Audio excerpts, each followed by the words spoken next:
Hello, everyone, and welcome back to another episode of Mormon Stories Podcast. I'm your host, John DeLynn, and we are super excited for our next part in our series with LDS Discussions, or with Mike from LDS Discussions. LDS Discussions is this amazing website. You can go to ldsdiscussions.com, where my friend Mike has written, 50 or 60 essays on the Mormon Church's truth claims, trying really hard to just focus on the facts and the evidence and to discuss, issues or problems with the Mormon Church's truth claims. We have done 3 episodes so far. So if you are joining us for the first time on this series, we did an episode on Joseph Smith's treasure digging. That was part 1. Then we did the golden plates as part 2. And then we did the Book of Mormon translation as part 3. Today, we are super excited for part 4, which is the lost 116 pages to the Book of Mormon. And Mike, it's so great to have you back on Mormon Stories Podcast. How's it going? Ready to do another one? People are loving this series. I hope so. I mean, like I said, I hope it, the whole thing is to find it helpful.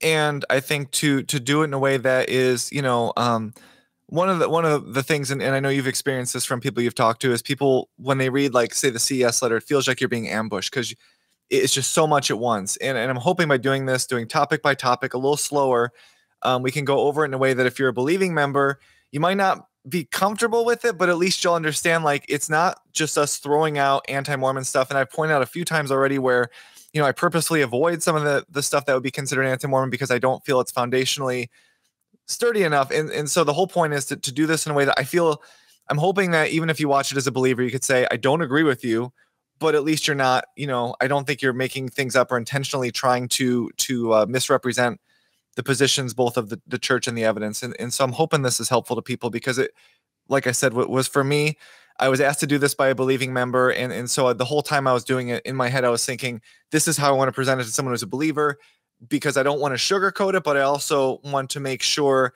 that the evidence is very sound before I present it to someone. I love it. One last thing, we're going to ask for some feedback. We've been having a few co-hosts each time. We've had Jen on, we've had Gerardo on, we've had Nemo on, and we've gone back and forth. Some of it, at times we feel like many of you are just going to want the facts. They're going to want the history without any discussion or perspective or much analysis. So kind of a leaner, shorter, abridged version. And then we feel like others of you may really like the more extended versions where we're emotionally reacting, where we're talking about broader issues. We're trying to contextualize this. And we're not sure which to do, whether we should do shorter, really lean and focused versions, longer, more expounding versions, or if we should release 2 versions, a short version and a long version. So please email us or comment on your feedback, because we'll do whatever the overwhelming majority want. We just don't know. We're torn. We want to keep it fun and interesting, but also we don't want it to be super long, and we want to keep it focused. So today, this episode, we're only going to have just me as a co-host to reduce the insight and commentary. And Mike and I are going to try and just keep our commentary focused on the 116 pages and not zoom out to the broader issues. How's that, Mike? Does that sound all right? Yeah, I mean, I think we've tried to find that balance, because the thing is, these presentations by themselves are a little dry. And if you read the overview project at ldsdiscussions.com, the pages get a little long, they get a little in the weeds. And so if you're reading them, I think the reason these videos might be more helpful than those in a lot of ways is because of the fact that you have other people who can interject their experience, and also other people who, when they have questions about what I'm saying, can say, what does this mean? Which when you're reading it, you can't do that. And so we're trying to find that balance, because we want it to be worth your listen. We want it to be something that you find valuable, both in terms of the content and also in terms of the tone. And that's why we've tried really hard to keep this as tight as we can, to not going off about, things that seem like you're being ambushed as a believer. And at the same time, we want to make sure that we're also being authentic to what we've learned in those experiences as well. So we really just want to try to make it really the most valuable for people who are going through these questions, because we've all been there ourselves, but it's hard sometimes when we're recording these to know how they're being perceived, because we're just kind of going through the slides and back and forth, but we want to make sure, obviously, they're helpful to all of you out there. All right. Well, with that, let's go ahead and dig in. Now, this 116 pages issue, you feel is super important.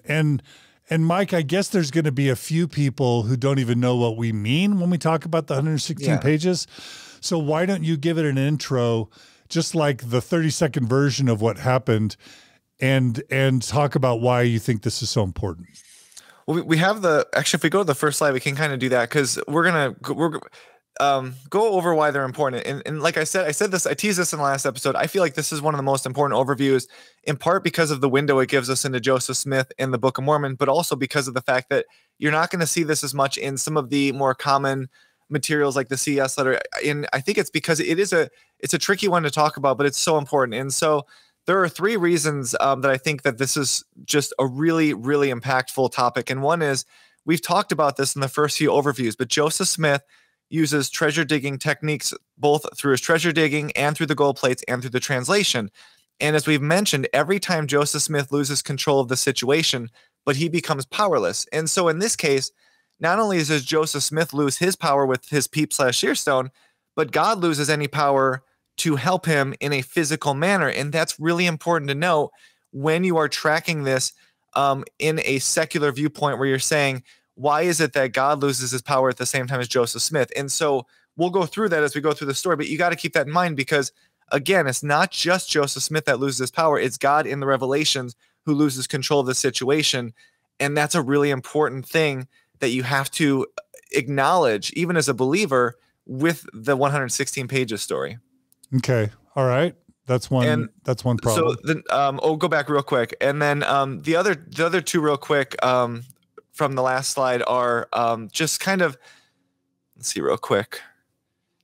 Can you go back one slide?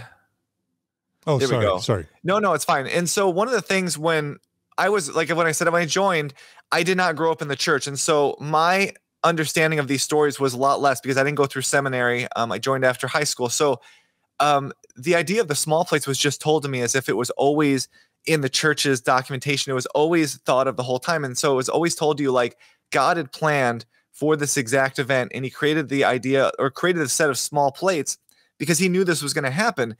And what's amazing is we're going to refer to the article that will be referenced heavily, but there's this article that went through, and you can actually show the small plates are not even thought of until Joseph Smith finishes the Book of Mormon, and then has to go back and write the beginning. And that is so important to understand, again, into the window of the process.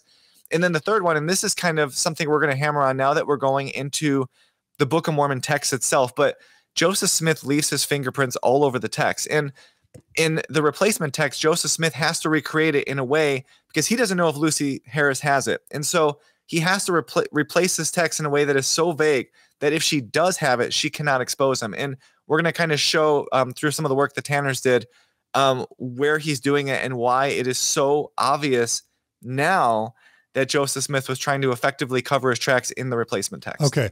And you had this as a summary slide, but the reason why I wanted to pull it up front is because it helps people know what to pay attention to. So what you're saying is, pay attention to what extent God's power seems to be magically limited by the 116 pages fiasco, number one. Joseph's power and God's power. It's like all of a sudden their power disappears. Yeah. Does that remind you of the treasure digging, sort of a habit of all of a sudden treasures disappear, they slip away, blah, blah, blah. Does it fit that mold? Number two is, does the small plates kind of theory within the Book of Mormon end up seeming like an afterthought once you review it? And then three, do you find Joseph Smith's fingerprints all over the place, kind of explaining and trying to explain away this problem that he's confronted? Is that what you're saying? Yeah, those are the three big themes within this overview. And so most of you, if you're watching or listening, have heard this story before, but just as a really quick look at the story, the 116 pages, Joseph Smith is working with Martin Harris. He works with Emma Smith.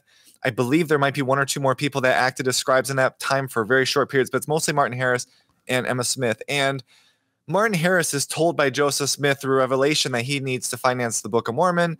And that is one of those things that we'll get into a little more later. But because he's being told he needs to help fund the Book of Mormon, his wife Lucy is very suspicious of Joseph, and she wants to see proof. Martin wants to show the proof to her, and we won't show the South Park clip on this, but this is the whole thing where with Lucy Smith they say smart, smart, smart, and it's because she wants proof, whereas Martin Harris is seemingly only looking for proof to help appease Lucy. And so according to Lucy Harris, and again this is from her, which people would argue she's coming from an antagonistic source, but they say that she even offers to help fund the Book of Mormon herself, but she wants to see the plates before she does it. And then she says that when Joseph refuses to show Lucy the gold plates, he actually tells her, and as to assistants, I always prefer dealing with men rather than their wives. And again, that quote is from Lavina Fielding Anderson's book. It's from an account from Lucy Harris, but this is a way where we're seeing that Lucy Harris is trying, I think, to interject herself into this story of Martin and Joseph. And I think in a lot of ways, again, kind of like we saw in the last episode when we talked about the spectacles, and you've got Joseph Smith kind of stuck with the spectacles because he's being put into a corner. And I think here Lucy Harris is putting Joseph in a corner. I think Joseph is trying to basically say, I don't want any part of you, because he knows that she is not someone who is of the mindset to just go through the motions with him. And in that quote, I think, again, I know apologetically, you'd probably say she's coming from an antagonistic standpoint, but there at least is that indication that Lucy was even offering, I'll even help you fund it, but you got to show me something. And Joseph won't do it. Yeah. So Martin is neglecting his duties as a farmer. He is investing all this money in Joseph Smith. It's a fantastic claim to begin with. And I think the Martin-Lucy dichotomy really represents well the magical worldview, which is Martin Harris and the Joseph Smith's family, and kind of the skeptical worldview, which is Lucy Harris saying, hey, if this is all true, I'm all in. But if it's a charlatan, I want some evidence. Yep. And so it's a really great story. All right. Yeah. And so this leads to the version of the story we all kind of know, which is basically Martin continues to ask Joseph for some way to prove to Lucy that the plates are correct. And Joseph Smith rejects Martin twice. And Martin Harris continues. And on the third request, God, through Joseph in Revelation, agrees to let Martin take the pages. And I just note again, we mentioned this in previous episodes, that there's this, I don't know if it's entirely magical, but there's this thing about the power of three where a lot of times you'll see it's always on the third try that something is allowed. So, with the gold plates, the first couple tries he did, and then on the third try, which I know Joseph says more, but you have these power of three. It's not a huge deal, but just to note it. And so Lucy locks the manuscript, and Martin reportedly shows it to anyone who comes across. And this is something that... What do you mean locks? What do you mean locks the manuscript? So according to the story, Lucy gets the manuscript, Martin brings it home, and Lucy locks it into, I think it's a drawer or some sort of chest. And Martin wants to show it to everybody that comes by the house. And so as the story goes, and again, there are some differing stories here, but Martin would actually pick the lock so he could get the manuscript out to show somebody. And Lucy was upset that he would pick the lock and not have her do it. And so then according to the story, that's when she moves it again, and the manuscript's never seen again. So again, we don't know if she burned it, if she tore it up, if she was holding on to it, if she was buried it somewhere. We don't know. And I know there's a lot of theories about that, and a lot of people think she destroyed it. Some people think she was holding it. We just don't know. But at that point in the story, once he picked the lock and she takes it away, it's never seen again. And that must have been devastating to Joseph Smith. I mean, he's not really working a lot. He's not making a lot of money. He's living with Emma's dad, right? Isaac Hale. Yep. And Isaac's already not super happy with Joseph. Thinks he's a charlatan to begin with. He absconds with his daughter and so forth. Now he's been working on this manuscript, and then all of a sudden they're 116 pages in, which is a big deal. That's sort of Nephi, the equivalent to Nephi, all the way through to what? Well, it picks up Mosiah. So you got like first Nephi, second Nephi, you got Jacob. Several books in, right? Yeah, I'll say like 5 books, I think. So it's like 5 books in, and then all of a sudden their work is gone. I mean, plus there's the issue of, and we're going to get into this. It's like, well, Joseph, if you're really translating from gold plates, you should just be able to reproduce it. Yeah. And that's the rub. That's the rub, right? And that's just it. And so, yeah. So the manuscript's never seen again. And then of course, Martin has to go home and, or go back to Joseph Smith. And Joseph's going to be super pissed, but he can't be too pissed because Martin's freaking funding the whole deal, right?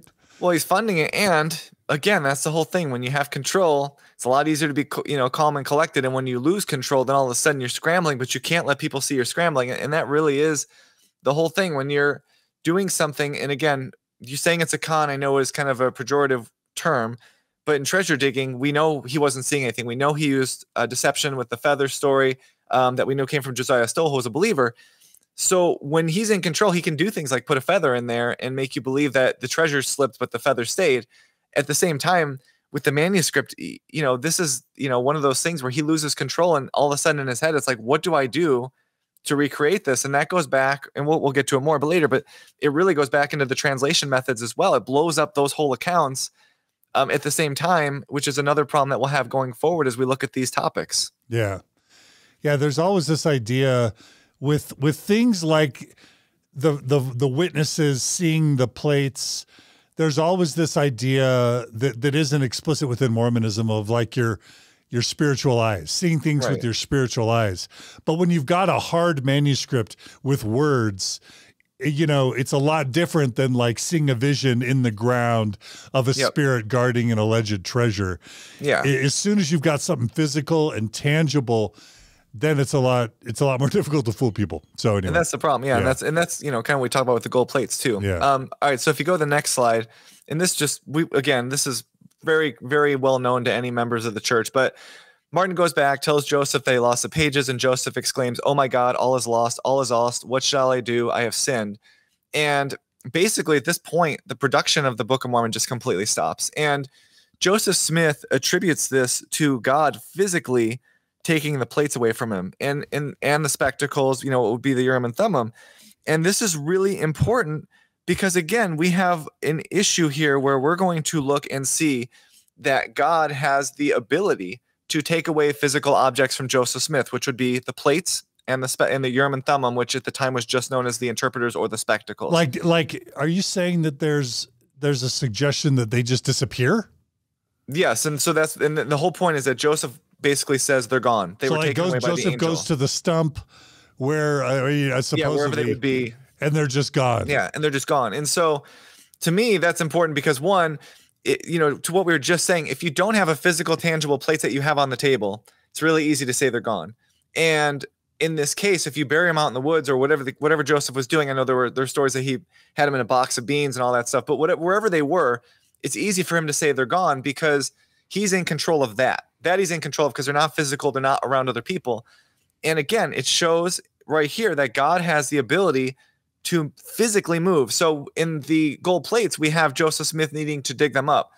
And we don't have necessarily God pulling them out of the hill.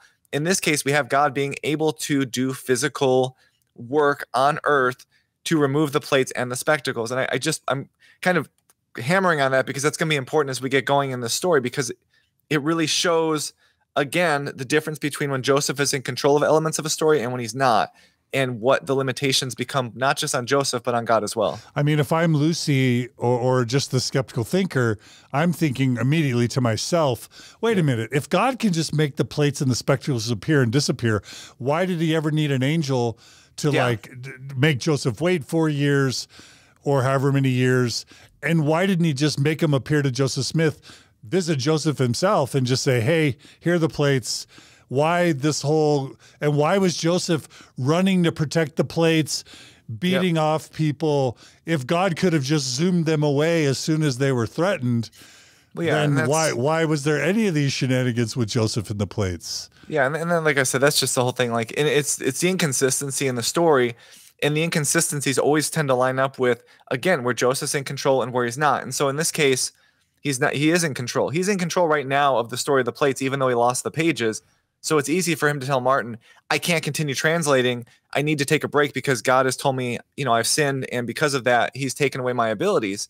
At the same time, with the pages, well, we'll get into it. But yeah, at the same time, the limitation comes when we have to then explore the part of the story that God or Joseph should be able to help. Yeah.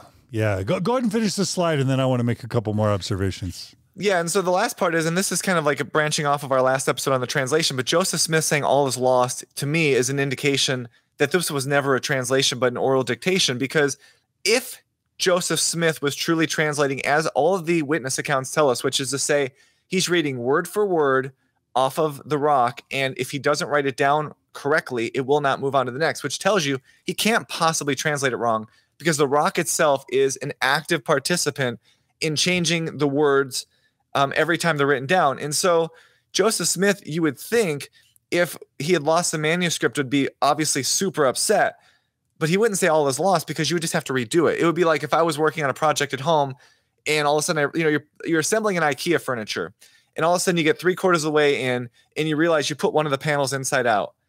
And you're not going to go, all is lost, I lost the IKEA thing. You're going to go, oh crap, I got to take this apart and put it back together. And in this case, Joseph Smith is indicating the entire project is blown up. And that would only occur if he knows he can't replace it. And that tells you he was not translating as the witnesses tell us, but was orally dictating, because if it was a translation, he'd be able to redo it. So again, he might be mad, but he wouldn't say all is lost. He'd just say, oh crap, Martin, I got to do this all over again. Yeah. So there's three things. There's why didn't God just make them appear and disappear whenever they needed to? Then there's why did they have to stop? Because if he's just like, that seems too convenient to say God's punishing him by making him wait for a season. And then why isn't this just an opportunity for God to show something miraculous? Right. Because he could have just, number one, replicated the exact text like before and immediately continued. But the fact that he's worried that he can't replicate the text, and the fact that he has to wait for a long time, that's just super sus. I mean, the whole thing is ridiculous, but this is like, this right here should be enough. And for Lucy, it was, right? Yeah, and that's just it. I mean, and the thing is, we're looking at this, and I'd done when I first started LDSdiscussions.com, and I was more in my, to be fair, I was more in that angry stage where I was just really upset of all the things I was learning. I had put a summary page in there, I think, and one of the small parts of that summary was to say that all of the revelations that Joseph Smith gets benefit Joseph Smith. They always get him out of a jam. And so, it's one of those things where when you look at these stories, it's like, why do the revelations seem to always get Joseph out of a jam instead of actually just addressing the problem, which we're going to see obviously with this story. But instead of just fixing it, which God should be able to do if he could take the plates away, he goes through all these hoops of telling Joseph, no, you got to stop. And I think that's a pretty good indication that, God's power is limited to Joseph, because Joseph is not being honest about where the power comes from. Yeah, and I guess there's the obvious question of like, why didn't God just say, hey, Joseph, bring Martin on. He's going to help you, but at some point he's going to want the plates, or he's going to want the manuscript. And either tell him no, even after 3 times, keep telling him no. Or if he takes it, make sure he manages in a way, because otherwise Lucy's going to lose it or steal it or destroy it. Like, why?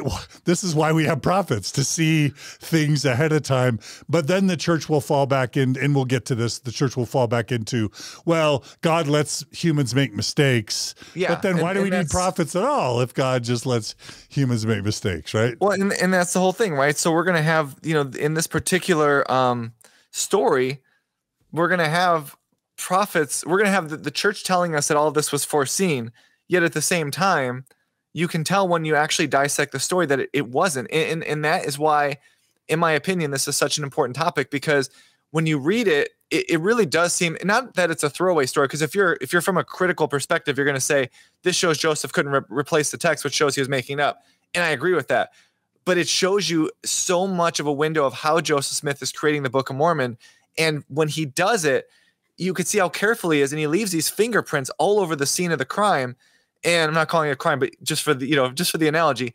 And when you start seeing all the fingerprints all over everything, and they're all Joseph's fingerprints, then you really have problems if you want to claim this is a translation by the method that the witnesses said, or more importantly, if you want to claim this as an ancient record, because we can see the way that it's being reproduced in those pages, it absolutely is being done in a way that is trying to basically, it's almost like, and we'll get to it later, but there are parts of that almost are telling you that it's so aware of the fact that it's having to be vague, that it's telling the reader, like, wink, wink, this is why it's vague. And it's almost like the phrase, like, he doth protest too much, basically. Okay, so we'll get into that. Yeah, so we'll get into that. And then, you know, again, we've talked about this multiple times, but Joseph Smith's power only works when he's in control, and that is such a big part of treasure digging and magic. You know, magicians rely on magicians, that. Absolutely. Yeah. And it's the same. It's the reason why magic shows only work if you don't know the joke or the trick. If you know the trick, magic shows are pretty boring because you're like, oh, I know what he's doing. But also a magician's environment, people are in front of you.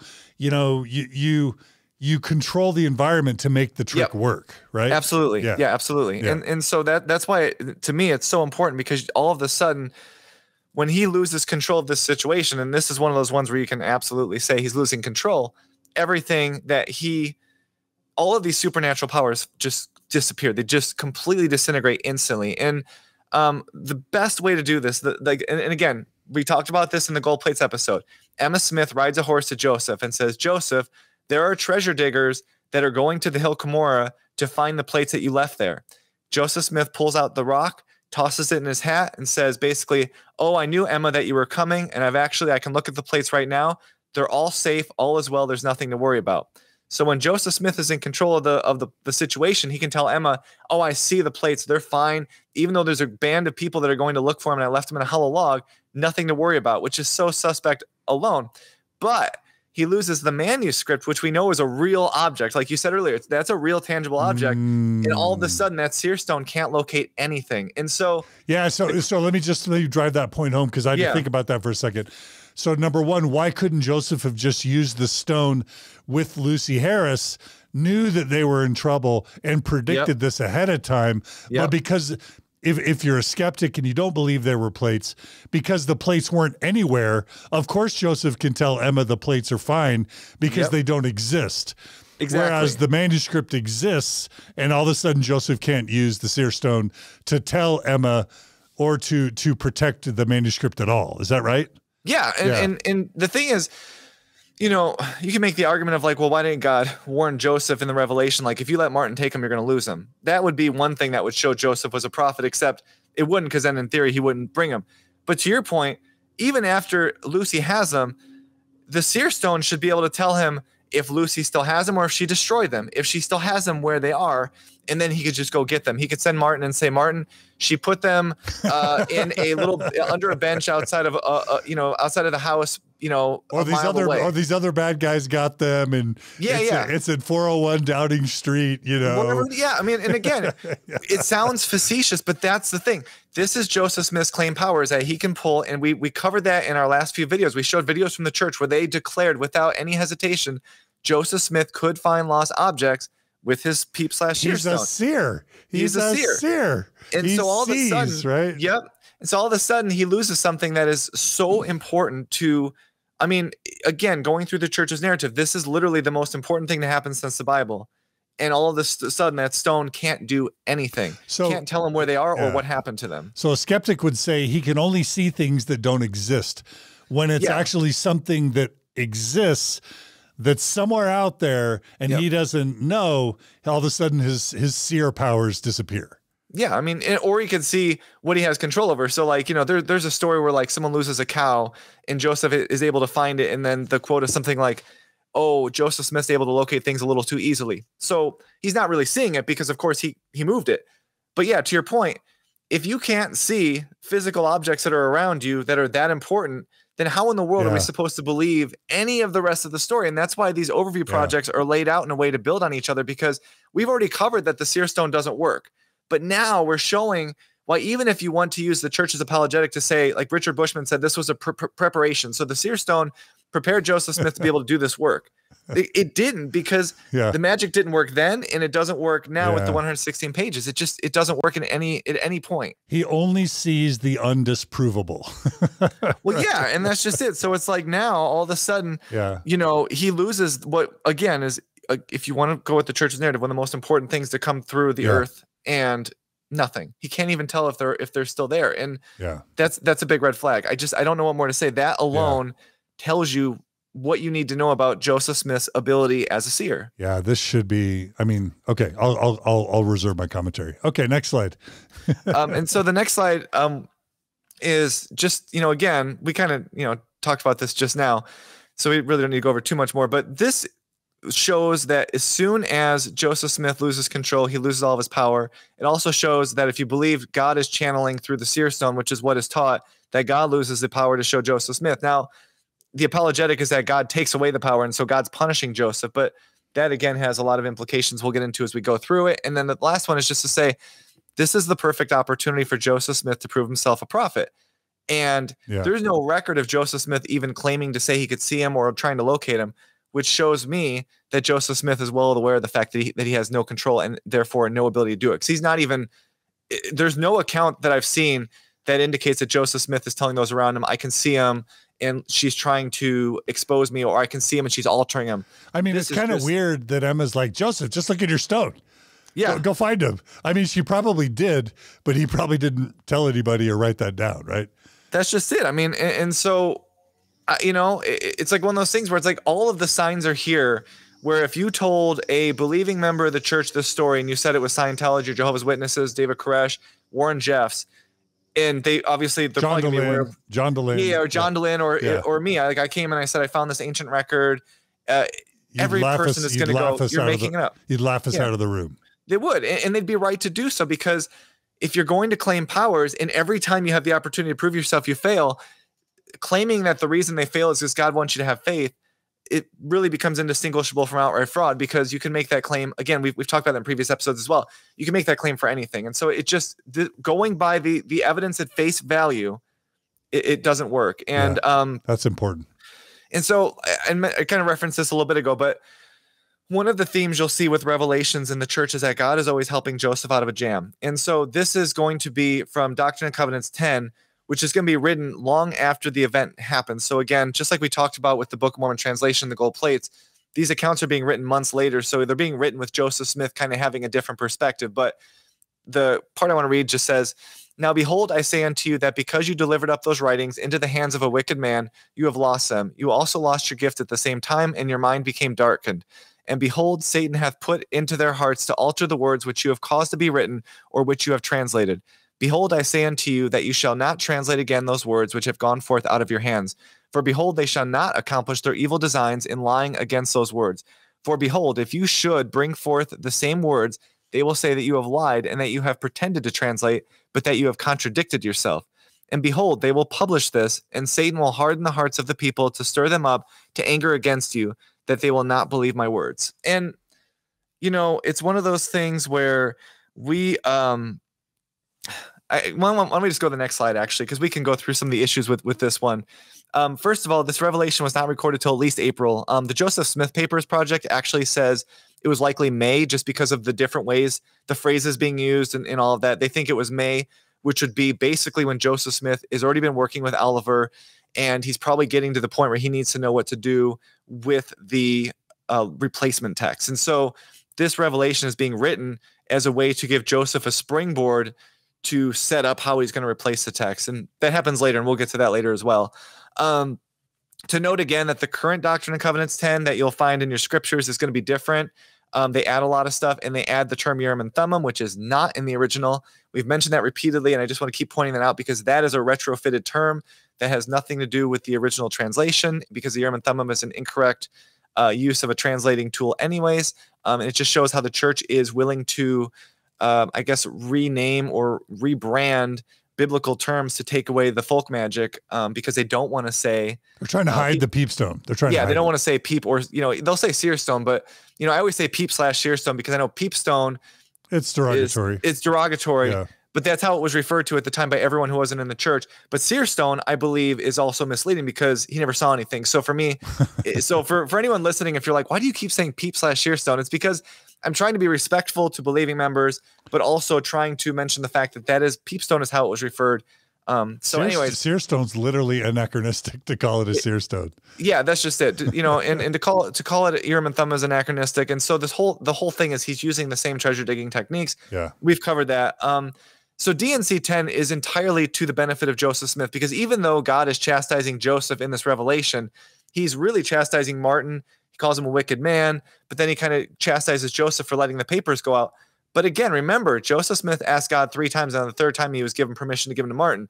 So to blame Joseph is kind of silly, because God on the 3rd time could have just, and again, I realize from that's a good point. Why didn't God say no the 3rd time? Yeah, God could have said no the 3rd time and said, no, Lucy Harris is waiting to set a trap. Which, this is too important. This is way too important. This is too important to take away. Or, if you want to really go this route, you could say, yes, Martin Harris can take the manuscript back, but I need you to make a second copy because I believe Lucy Harris's heart is hardened and she's going to try to expose you. But none of that happens. And so my point is D&C 10, and Joseph does this a lot, where he'll chastise himself in these revelations while at the same time creating himself an opening when his leadership's being questioned or when some of his prophecies aren't coming to pass. It's a really great tool. And you'll hear people in the church all the time say, Joseph Smith was so humble, and God humbled him a lot in these revelations by calling him out. Even though he was prophet, God still went after him. It's like, except it was really self-serving. It's one of those things that is really an easy thing to do when you're in charge of a church, to say, God's upset with me because of this, but he's also upset with you. So you got to do your part too. And D&C 10 really accomplishes that, because Joseph Smith needs an out to make these replacement texts seem like they're not just being made up, because he doesn't know how to do it. And so this is going to give him a roadmap on how to replace it. Can I check in with you on the logic of D&C 10 just really quickly? Yeah, go for it. Okay. So, again, it's weird that it's weird that this is written, that why this wasn't written when he was working with Martin, but instead this is written way later when he's trying to like wrap things up and tie things up. I think that's a good point. He's like realizing, man, this is all problematic. I got to have some sort of justification.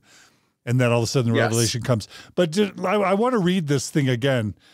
Behold, I say to you that you shall not translate again those words which have gone forth out of your hands. For behold, they shall not accomplish their evil designs in lying against those words. For behold, if you should bring forth the same words, they will say that you have lied and that you have pretended to translate, but that you have contradicted yourself. Now, wait a minute. Why wouldn't they just go, oh my gosh, he really is translating, because he was able to reproduce the identical words? Yeah. I just don't explain God's logic there. Well, I mean, again, the logic is that God, via Joseph Smith, is very insecure and very unconfident. And that really is the problem that we're going to have when you go through this text, which is to say that why is it that God, who we believe, again, can go and just grab plates out of Joseph's possession, and who can strike people dumb, when it comes to this, cannot find a way to effectively stop people from lying? And, well, what's God's logic? What's God's logic? Just help me understand God's logic. If Joseph reproduces an identical manuscript, why does God think that would cause problems? Okay, so let's go to the next slide. But yeah, so the logic is that if he recreates it exactly, that Lucy Harris is going to forge the original manuscript to say something different, and then say Joseph Smith changed it. Yeah, and so that's the problem. But then you could just look at Lucy's handwriting. Oh, forge it. Yep. That's the problem. And so I remember that now. Yep. Interesting. And so now all of a sudden you're in a position where you're looking at but then the forgeries would be like written in really the obvious margins with little carrots. Yeah. If the ink would look different, the handwriting would look different. I'm kind of calling BS on God on that one. Well, yeah, I think it would be pretty obvious if all the differences were like little carrots in different ink with different handwriting. I'm calling BS on God. Well, and the thing is, like, and that's why when I did the earlier slides, I kept saying God becomes powerless. And so again, for our conversation, I don't believe this is God. I believe this is Joseph Smith. I know. Yeah. And so, I'm just trying to give God the benefit of the doubt here. No, I know. And again, it shows if you want to believe, and let's go to the next slide, because I think this is kind of on there, but if you want to believe that God is this all powerful being, why in the world can he not stop someone as insignificant as Lucy Harris from doing that? And so, we kind of covered this. So, is it this slide or the next one? Well, this one, it just says, basically it reveals not just the insecurity of Joseph's abilities, but of God's, because like, to your point, God is basically in this revelation saying, I can't control the situation. So we're just going to we're going to pick up the football and go home and do something different. And that's a problem, because you claim to have this perfect translation from the accounts we have from the last episode. We talk about all of the witnesses saying it's perfect off the stone. And then God's basically saying, well, if we do that, they're going to forge it, except there's no Photoshop back then. In master forgers there were forgeries then. This is on foolscap paper. It's really long. We have samples of Martin Harris's handwriting. You would know. And it would just be so obvious. And yeah, that's the problem. And so let's go to the next slide. I guess I'm just saying, and I'll just summarize this. I think this is important. So there's two possible problems. One is that problem number one is that Joseph's going to be able to create an identical manuscript, which is going to make a whole lot of people impressed. But then Lucy's going to edit a few things, and then God and Joseph can just go, hey, everyone, look, every time there's a change, it's in different handwriting with different ink, and it's in the margins. That's problem one. I'm trying to think, how many problems is that going to pose to the ongoing narrative versus Joseph having to create an entirely different beginning to the Book of Mormon, and then just the fact that he can't reproduce it. Yep. And then all of the fingerprint problems that we're going to discuss later. If God's really worried about how this is going to affect people's beliefs, it seems like the path that God chose is way more fraught than if he had just went ahead and let Joseph, plus the time that they lost. It just seems like even if you're giving God and Joseph the benefit of the doubt, it seems like God chose the way more fraught and problematic path for people's ultimate belief. If that's God's logic, he wants the highest number of believers as possible, and that he doesn't want a narrative that then causes a bunch of doubts. It seems like God still went with the path that generated the most doubts. Am I wrong? No, I mean, and that's the thing. I think in some of the slides I kind of referenced that. I'm sorry. No, it's fine. It's just, and that's the thing, because the fact is we're going through this and it's leading you to that point, because that's where the evidence is going to lead you. Well, we can be more brief, but for me, it's helpful to look at this with fresh eyes and process it. And that's why it's good, because I think when we go through this overview, if that's where it leads you, and I think that's important, because you're going there without me even getting to that slide yet. And so, so when I do that, we could just be briefer on the summary slides. Yeah, no, it's fine. Okay. And so and that's why this is the ultimate win-win scenario. This is like the perfect opportunity for Joseph and God through Joseph Smith. If he translates it and it's the same, as we told in the last episode, would be the only option, given that we are told it's a tight translation, he proves himself a prophet. If he retranslates it and Lucy provides like an altered copy, people are going to know, because they didn't have Photoshop, and it would be pretty obvious that she changed it. And then that would also prove that someone is trying to take down Joseph Smith, which is a win for him. And then the last one is, and this is really important, if Lucy Smith was going to produce altered text to embarrass Joseph Smith, she could do it anyways, even if Joseph Smith creates a completely separate thing. Point. So the idea that this somehow stops her from exposing him makes no sense, because she could, in theory, just recreate another set of manuscripts and say, I know he tried to change him with a different story, but look, you can see all the differences. You can see where he made stuff up. So it really doesn't fix the problem, because she could do it anyways if that's what she wanted to do. That's it doesn't really, That's a great point.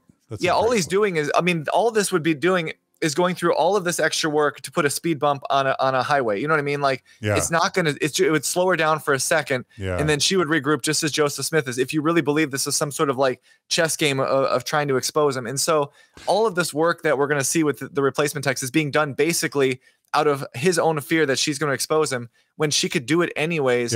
It really is showing that Joseph Smith, I think, is just so insecure about his abilities, more so than anything else.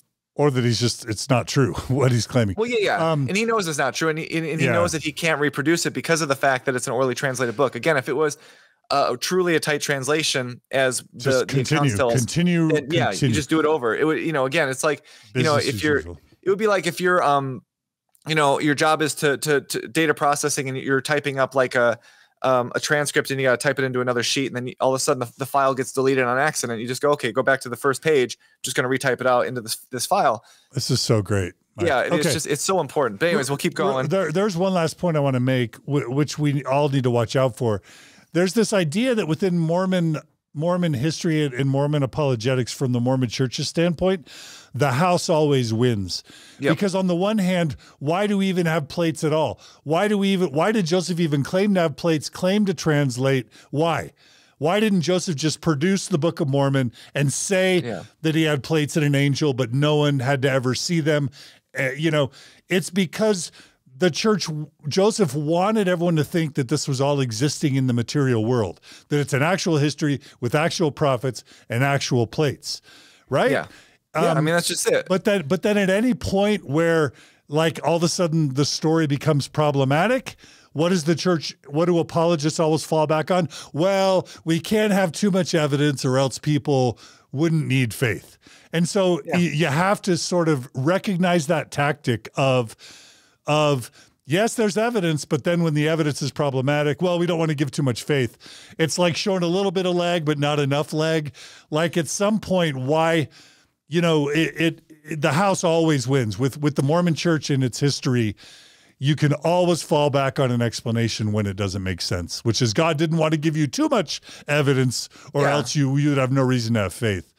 Well, yeah. And it's just, again, it's we'll get to it as we go, but the whole point is if the purpose of the Book of Mormon is to convert as many people to it as he can, why is God setting up Joseph Smith to look like a false prophet? And it's not just here. We'll get to this later on with the Book of Abraham. Yeah. So again, if you apply the logic of DNC 10, which is that I will not suffer my prophet to fall, why is God then allowing Joseph Smith to look like a fraud with the Book of Abraham? And I don't want to jump ahead. I'm just saying the inconsistencies in this story is another area where you can show that Joseph Smith is the one that's kind of, driving the car through it. And so Joseph Smith is going to resume dictating the Book of Mormon by continuing with Mosiah, which is what the revelation from God tells him to do, which is to say, start where you left off.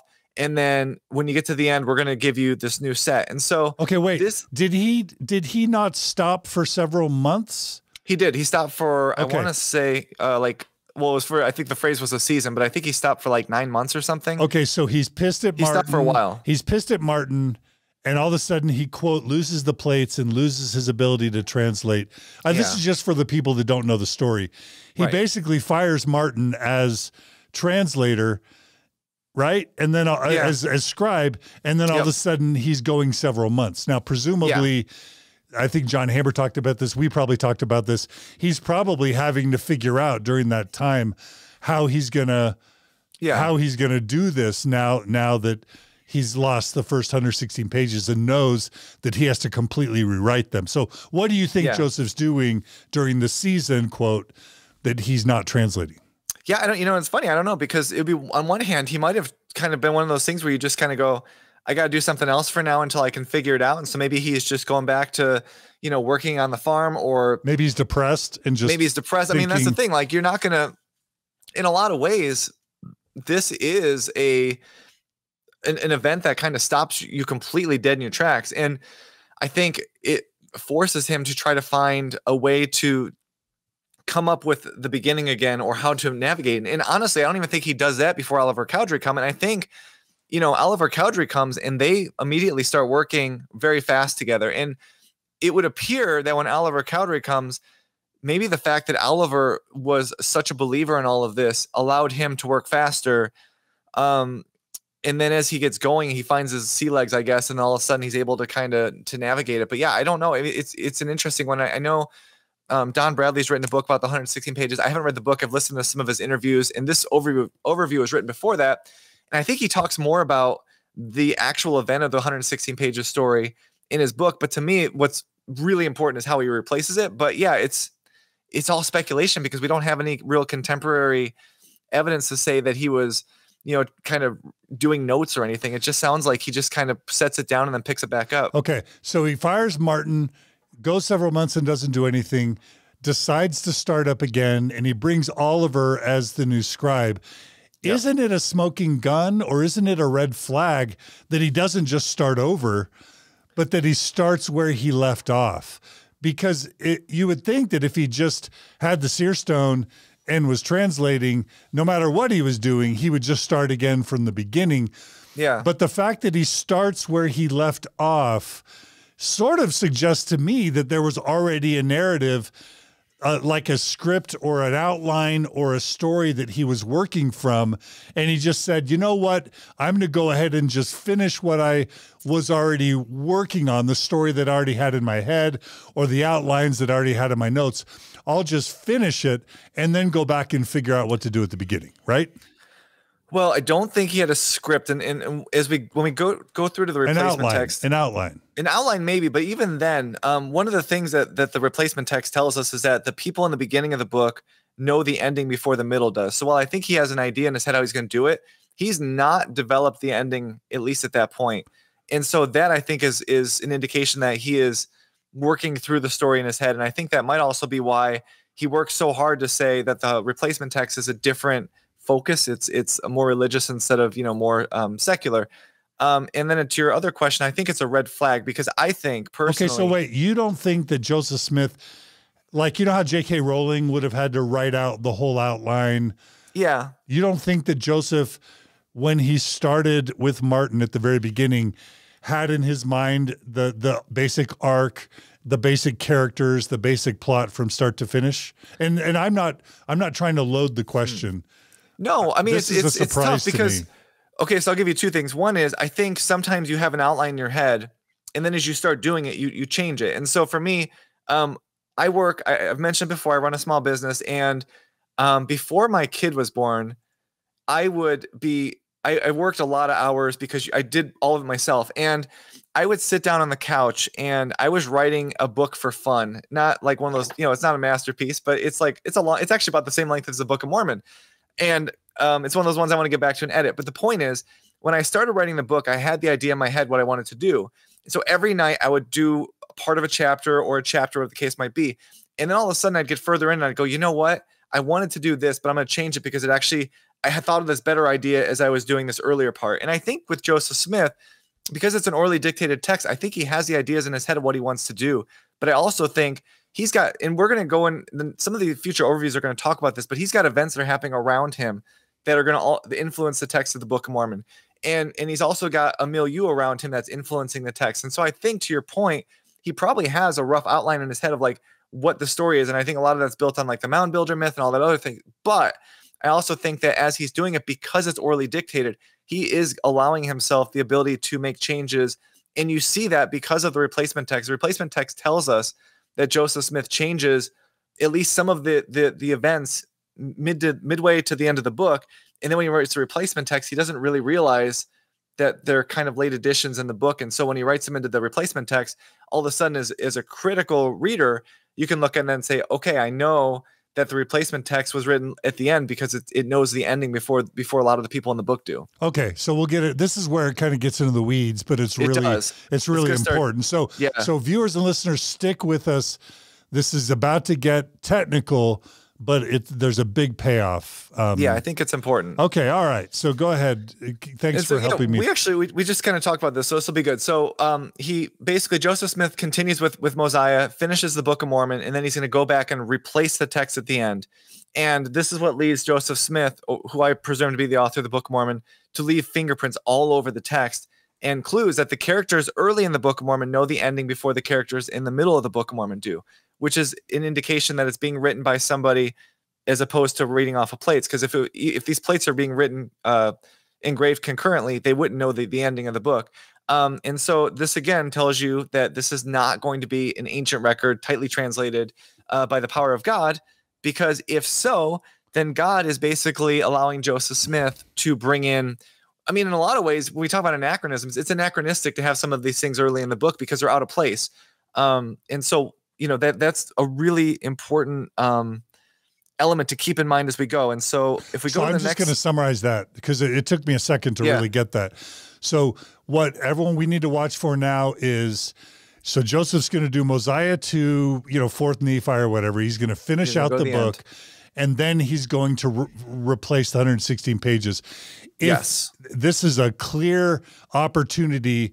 If we see that the characters in the replacement text, that replaces the 116 pages, if they magically know everything that comes after them, yes, you could always write that off as them just being prophets, seers, and revelators and knowing the future. Yes. But it's also a red flag if they all of a sudden have magic powers to know the ending. Okay, that makes sense to me. I just wanted to repeat it. All right. And I don't want to beat a dead horse here, but picture you're watching the Lord of the Rings trilogy, and you watch Fellowship of the Ring, and Fellowship of the Ring is talking about the final battle with Sauron and all of the stuff that happens in that third movie. And they're all aware of everything that's going to happen in that third movie. And then you get to the Two Towers, the second movie, and they're constantly like not sure what's going to happen next. And you would go, why are they not sure what's going to happen next? But in the previous movie, in Fellowship of the Ring, that first third, they're already knowing. And that is exactly what's going to, that's what's going to happen here, which is where you're going to have the characters in the Book of Mormon making these prophecies that the people in the middle don't know. So then you have to say, well, either they forgot them, which makes no sense because they're so important, or it's because we know the dictation order. And that's why it's so important. And this is, so if we go to the next slide, I want to give a really, really large shout out to Brent Metcalfe. And I've never met him in real life, but he did an episode, a very long episode with you. And it was one of the ones I listened to early on when I was trying to figure this stuff out. And he was the one that did so much work on the process, the order of the dictation. And if you see here, and this is a really easy, quick way to look at it. And this is a chart he had done in his in the New Approaches to the Book of Mormon book. And which is what got him excommunicated, right? Yeah, this is what got him excommunicated. And so I want you to look at the right. Yeah, and so if someone gets excommunicated, it's a sure sign that they're saying something true. Well, yeah, and it's just and this is work that is, it should be harmless if the Book of Mormon is true. And if it's not true, people deserve to know it. And so the column on the left is going through the books of the Book of Mormon by the order of dictation, which starts with Mosiah, goes to the end, and then starts back with First Nephi. And if you look on the left, it says therefore and wherefore. And what's amazing is you can see that if you look using the linear order of the translation, Joseph Smith switches from using primarily therefore to primarily wherefore around ether.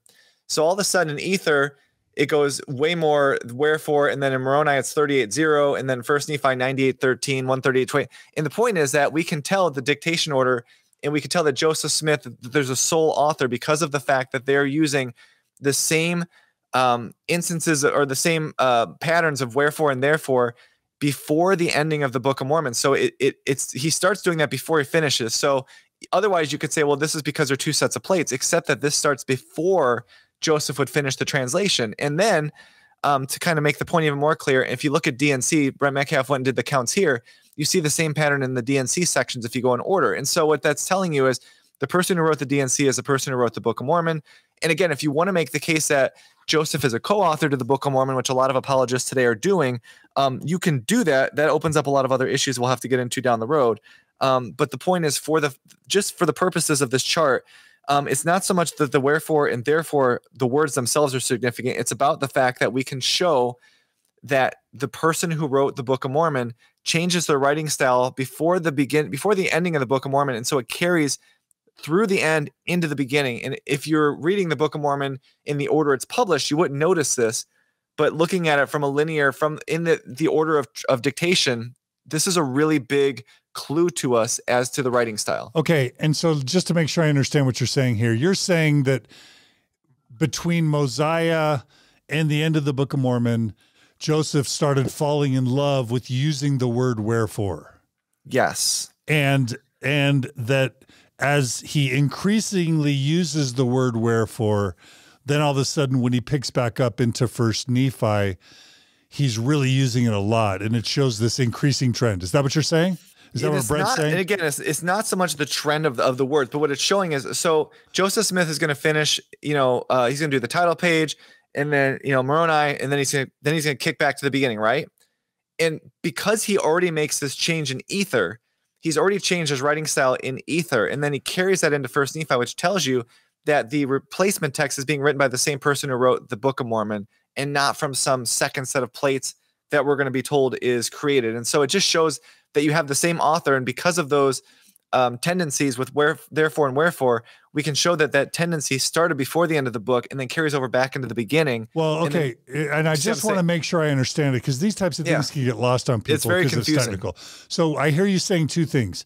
Okay. That the fact that the use of the word wherefore increases shows that number one, Joseph is falling more and more in love with using the word wherefore. Yep. Number two, that because the trend increases once he starts over with First Nephi, that it shows us the sequence that they're written. Yes. And then the third thing is it shows that the Book of Mormon was written by a single author.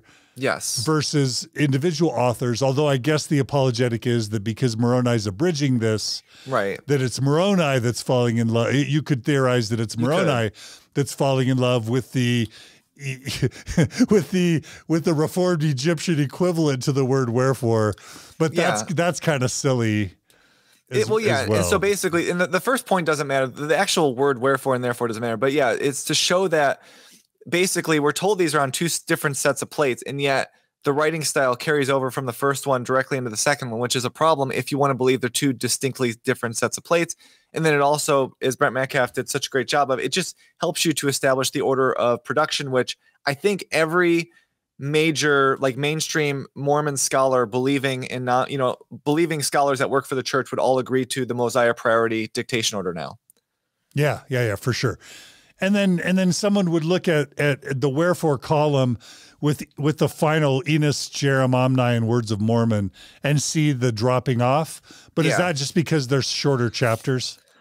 Yeah, I mean, that's just because you don't have as many times to use the word. So I think just, and to be fair, like I know it's 6-0, 3-0. Those are small things. It's just showing that he basically, at that point, there's just not a lot of words to kind of calculate. So it should be kind of wherefores per total chapter words. Yeah, if you're going to do that, you probably have a better way to look at it. But it's just, if you look at the chart, it's pretty clear. You could see the shift.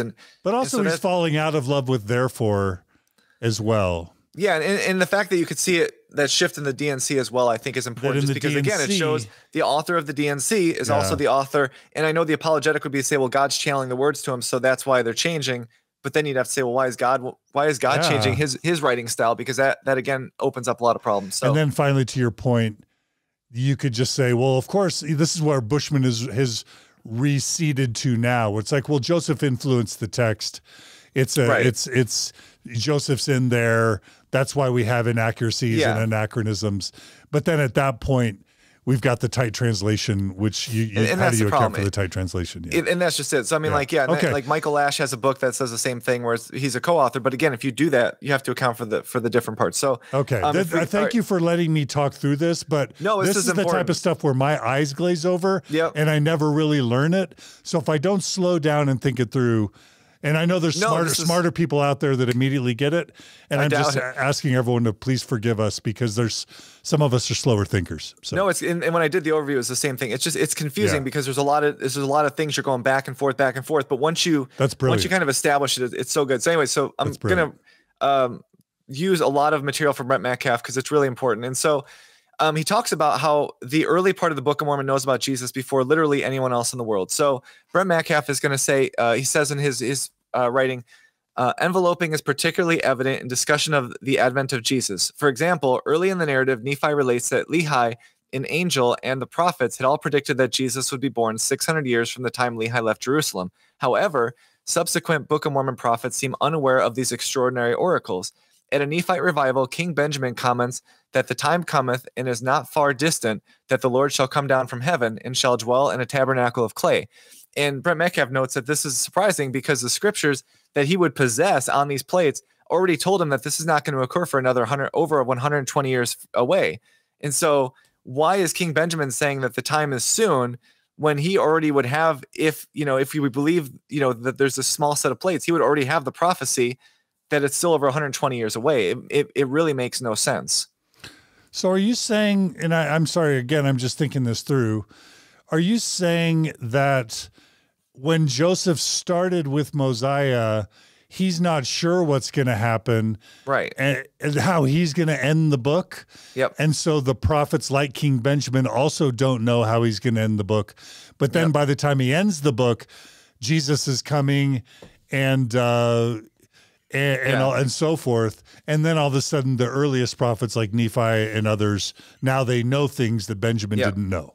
Because now they know. So with more specificity, specificity. And that's the thing. So when Joseph's writing the replacement text, he knows the ending. So all of a sudden he can make these prophecies that are like, it's almost like he's writing in a prophecy he knows is going to be fulfilled, which is a really powerful thing in the Book of Mormon. We hear that all the time, that prophecies are fulfilled. Well, they're fulfilled because the writer of the Book of Mormon knows what's going to happen. Again, and I'm trying, again, I want to be as respectful as we can here, but when you are writing a book and you are in control of the text, you can then fulfill your own prophecies. And in this case, Joseph's literally written the end. And so he can be even more specific and give the 600-year date, which is a problem because of the fact that the middle of the book is unaware of that. And that tells you the dictation order, and it also makes you have to then address why is it. Yeah. And you can make, and we'll get to the apologetics on this, but the argument is basically that the middle prophets had so much material that this just got lost in the shuffle. This is not a small thing. This is one of the biggest, this is the biggest Jesus event. Is coming. Yeah. Yeah. And so you can't just say like, oh, it's a minor detail. Like, oh, I forgot to, pick up my kid from an after school thing. It's like, no. This is like the biggest thing in your whole life. So you would not forget that. There's one other red flag that I've repeated a couple times, but it's just really important. Why did, Adam, Moses, Abraham, Isaac, Jacob, David, Solomon, Isaiah, all the Old Testament prophets not know when Jesus was coming, not know Jesus's name, not baptize, not do the gift of the Holy Ghost, not have Protestant sermons? Why did none of the Old Testament contain any of this, but somehow God was willing to be super specific, not only be super specific about naming Jesus and telling them exactly when he's coming in the Book of Mormon, pre-Jesus prophets, but also they start baptizing in the name of Jesus and conferring the Holy Ghost and preaching Protestant sermons. Like that is a major throbbing sore thumb of a red flag. Yeah, I mean, it's anachronistic in every way, and we'll get into the 19th century stuff down the road in the other overviews. But yeah, I mean, like even going away from the issues that come from the translation or the dictation, the anachronisms of having a 19th century Christology in a book that's claimed to be thousands of years old, it simply just doesn't work. But anyways, more from the amazing Brent Metcalfe. Alma speaks of Jesus's advent in similarly general terms. The kingdom of heaven is soon at hand. The time is not far distant, not many days hence, and the day of salvation draweth nigh. Alma sincerely hopes that it might be in his day. His reticence or inability to disclose Jesus' birthday is explicable in his admission, we know not how soon. Thus, Alma, Benjamin, and their audiences did not know what Lehi, Nephi, an angel, anonymous old world prophets, and their sacred literature had known with certainty, that Jesus would be born 600 years after the Lehites departed for the Americas. So again, it's just circling this again to say there are so many examples where the early prophets know these things, and then you get to the middle ones, and the middle ones are just completely not just confused, but they're contradicting the earlier prophets, and that makes no sense considering that these plates are so important to be engraven and have these records. How could you forget the most important part of the story, which is you're baptizing people in the name of Jesus early, and all of a sudden you don't know when he's coming, even though it's just all of these things tell you that it's being, and this is another reason why I don't think there was a manuscript, because if there was a real manuscript, I think you'd have a tighter story where you wouldn't have these many plot holes that are telling you that it's being written by someone in the 19th century. And Gerardo's messaging me privately to just drive this point home, and I'm just going to summarize it. Lehi knows the date that Jesus is coming, and he says it in the scriptures. Presumably he engraves it in plates, and that subsequent prophets read the prior engravings, and that's how the Book of Mormon is being written. So why is it that Lehi knows the date, but then Benjamin and Mosiah and Alma and others are like, I wonder when he's coming. I hope he's coming soon. They should know because Lehi had already been revealed to Lehi the actual date. Yeah, there's just no way around it. And again, I know. Thanks, Gerardo. It's a good point. And and again, on LDSdiscussions.com, on this overview, there's more examples. I'm not going to go through everything just because we'd be here for hours, but I just wanted to give two slides on that because it's really important. And so more from Brent is to say, The enveloping is obvious. Lehi and Nephi explicitly preach the date of Jesus' birth. Benjamin and Alma speak only in generalities. Samuel, like Nephi, is explicit. But when we analyze the passages in the order they were dictated, the enveloping pattern is replaced with a linear pattern. Prophets in the earliest part of the dictation lack specific knowledge of Jesus' birth date. However, with a Samuel date of 5 years is given. At the expiration of the allotted time, the signs appear as prophesied. In this context, the narrative explains that Father Lehi, Nephi, almost all of our fathers have testified of the coming of Christ, and that the year Jesus was born was 600 years from the time that Lehi left Jerusalem. Passages such as these pave the way for the next stage of the thematic development. What started as an editorial remark that 600 years had elapsed is transformed into a literal prophecy from the lips of Lehi, Nephi, an angel, and unidentified prophets. These prophecies were not dictated until the 600-year date had been firmly established in 3 Nephi. And so it's just, again, it's showing that when you look at the order of dictation as it is, starting with Mosiah, everything actually works in a linear way. But so basically, if you read the beginning of the Book of Mormon and you read it at the end, all of this makes sense. But if you read it in the order the Book of Mormon is published, then you see the beginning is written by someone who had already written the end and knows how to effectively backdate the prophecies into the beginning. Did you read the actual quote where Lehi says it's 600 years? It's on the overview, but I don't have it on here, I don't think.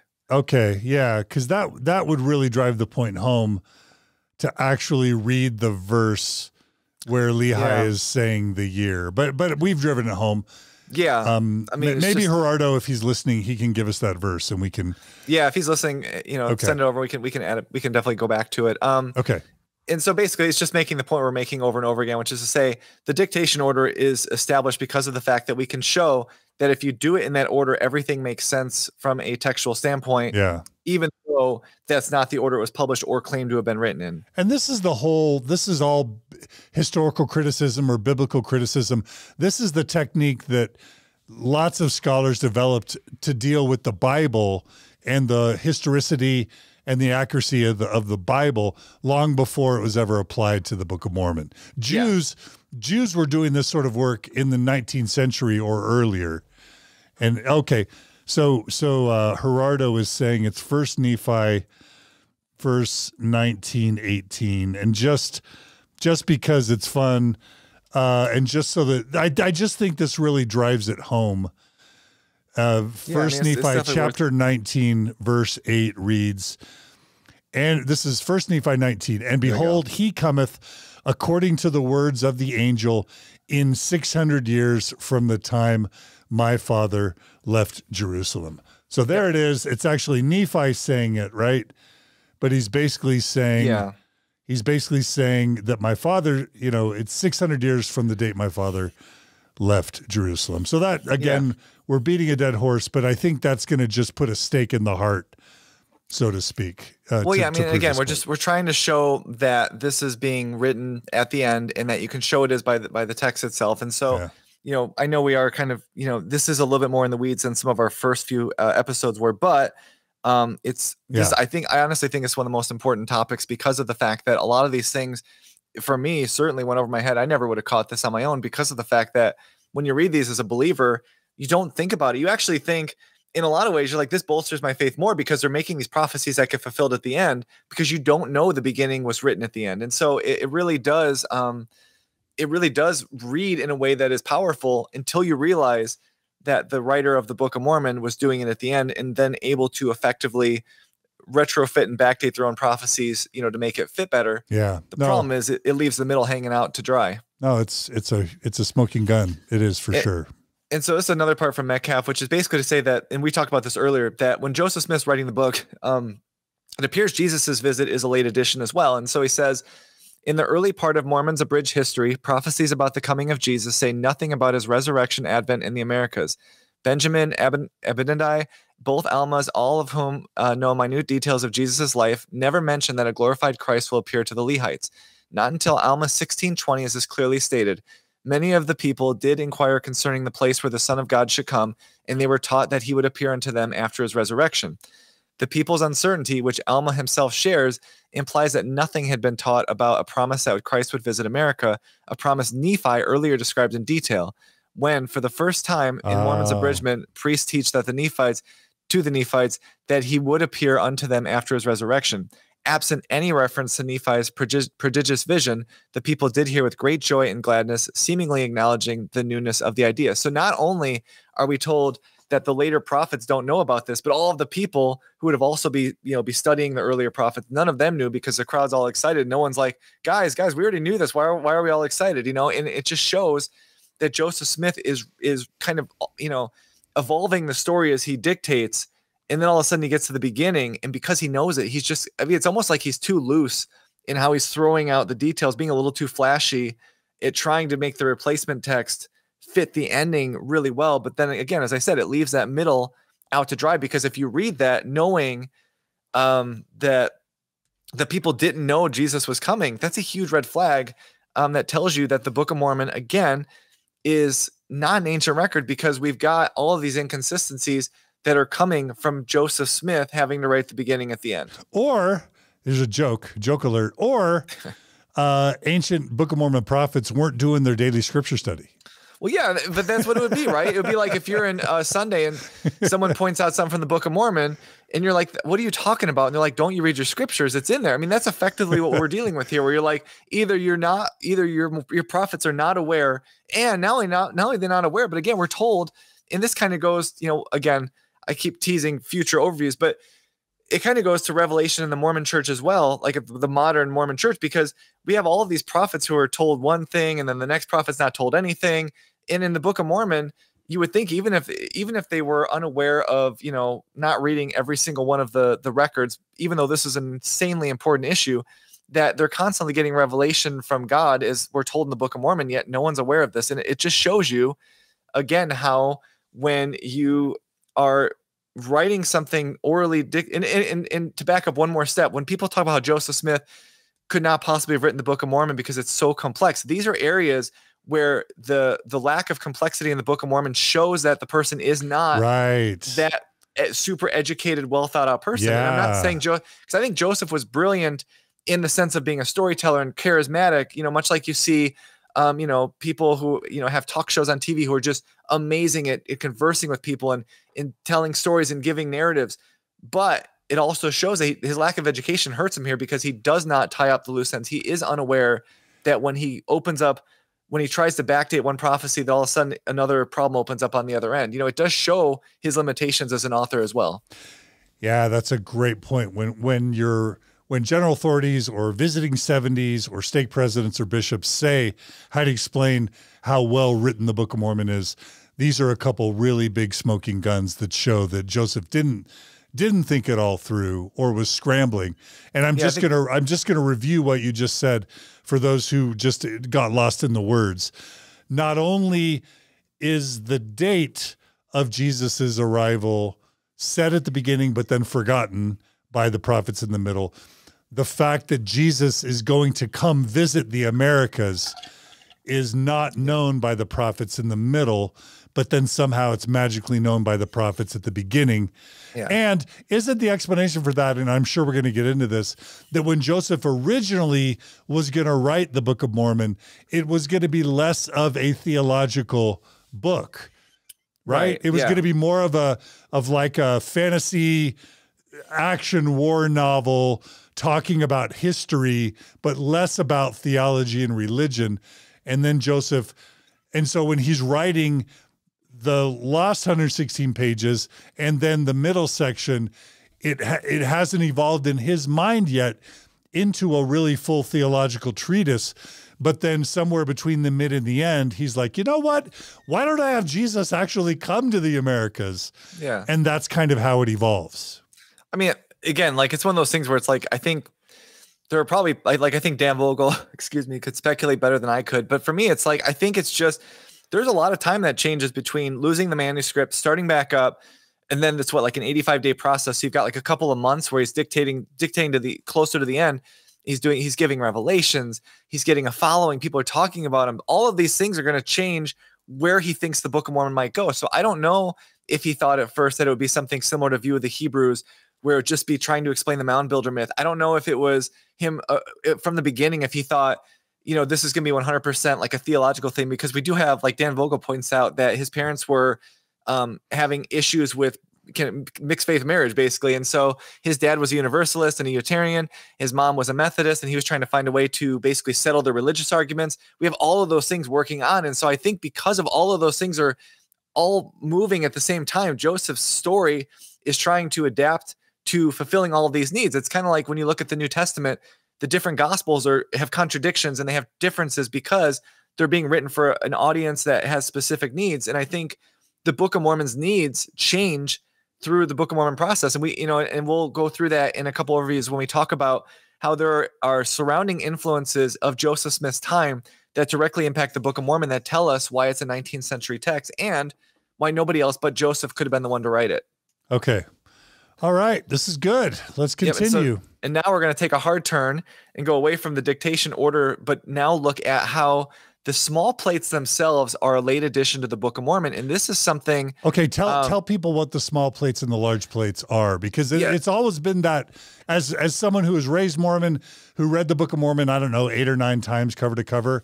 I was always like, why are there brass plates and small plates and large plates and a bridge? Confusing. It just always seemed weird unless you think about it in terms of Joseph Smith losing the 116 pages, writing the rest of it, and then having to figure out how to explain all those shenanigans, right? Yeah. And so basically when Joseph Smith, let's just look at this real quick. So keeping in mind the dictation order that they know the end before the middle. And this is because the small plates are carefully tucked into this problem to try to basically address why there are these discrepancies. And so from a church narrative, we have both sets of plates were prepared basically concurrently. And so the Come Follow Me manual actually says more than 2,400 years in advance, the Lord prepared to compensate for the lost pages of the Book of Mormon by creating this separate set of plates. And so they're basically, and this was a narrative I was taught as a member, as a believing member, still a member, but not a believer. But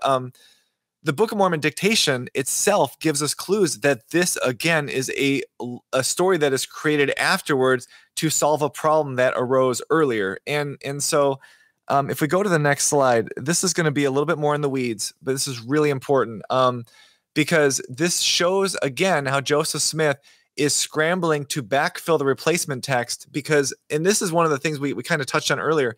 I think that one of the reasons that Joseph Smith doesn't touch the replacement text until he's completely done is because I think he's hoping he might get the replacement pages back. Because if he gets the original manuscript back, then he doesn't have to replace anything. But if he sets up the replacement text early in the Book of Mormon, and then all of a sudden Martin's like, you know what, me and Lucy have reconciled and she gave me the manuscript, then all of a sudden Joseph's double screwed because now he created a second, and so I think in a lot of ways he knew in his head, I have to hold out hope until the last second I don't get him, because if he gets him and he already created the second exit ramp, that's going to look bad. And so I really think that's the reason why he takes so long to get to it. Because he has to hope that he's going to get him back. And again, this goes again to show the lack of power in both the seer stone and God's revelations, because Joseph Smith does not know if those pages exist still, if they're burned, if they're destroyed. He doesn't know. And so he has to hold out hope that he might get them, or, at least wait until the last second before he makes his move. And so, wow, that's great. That's great. Yeah, it's really important. And there's a site, and we link to it on our overview. It's called Lectures on Doubt.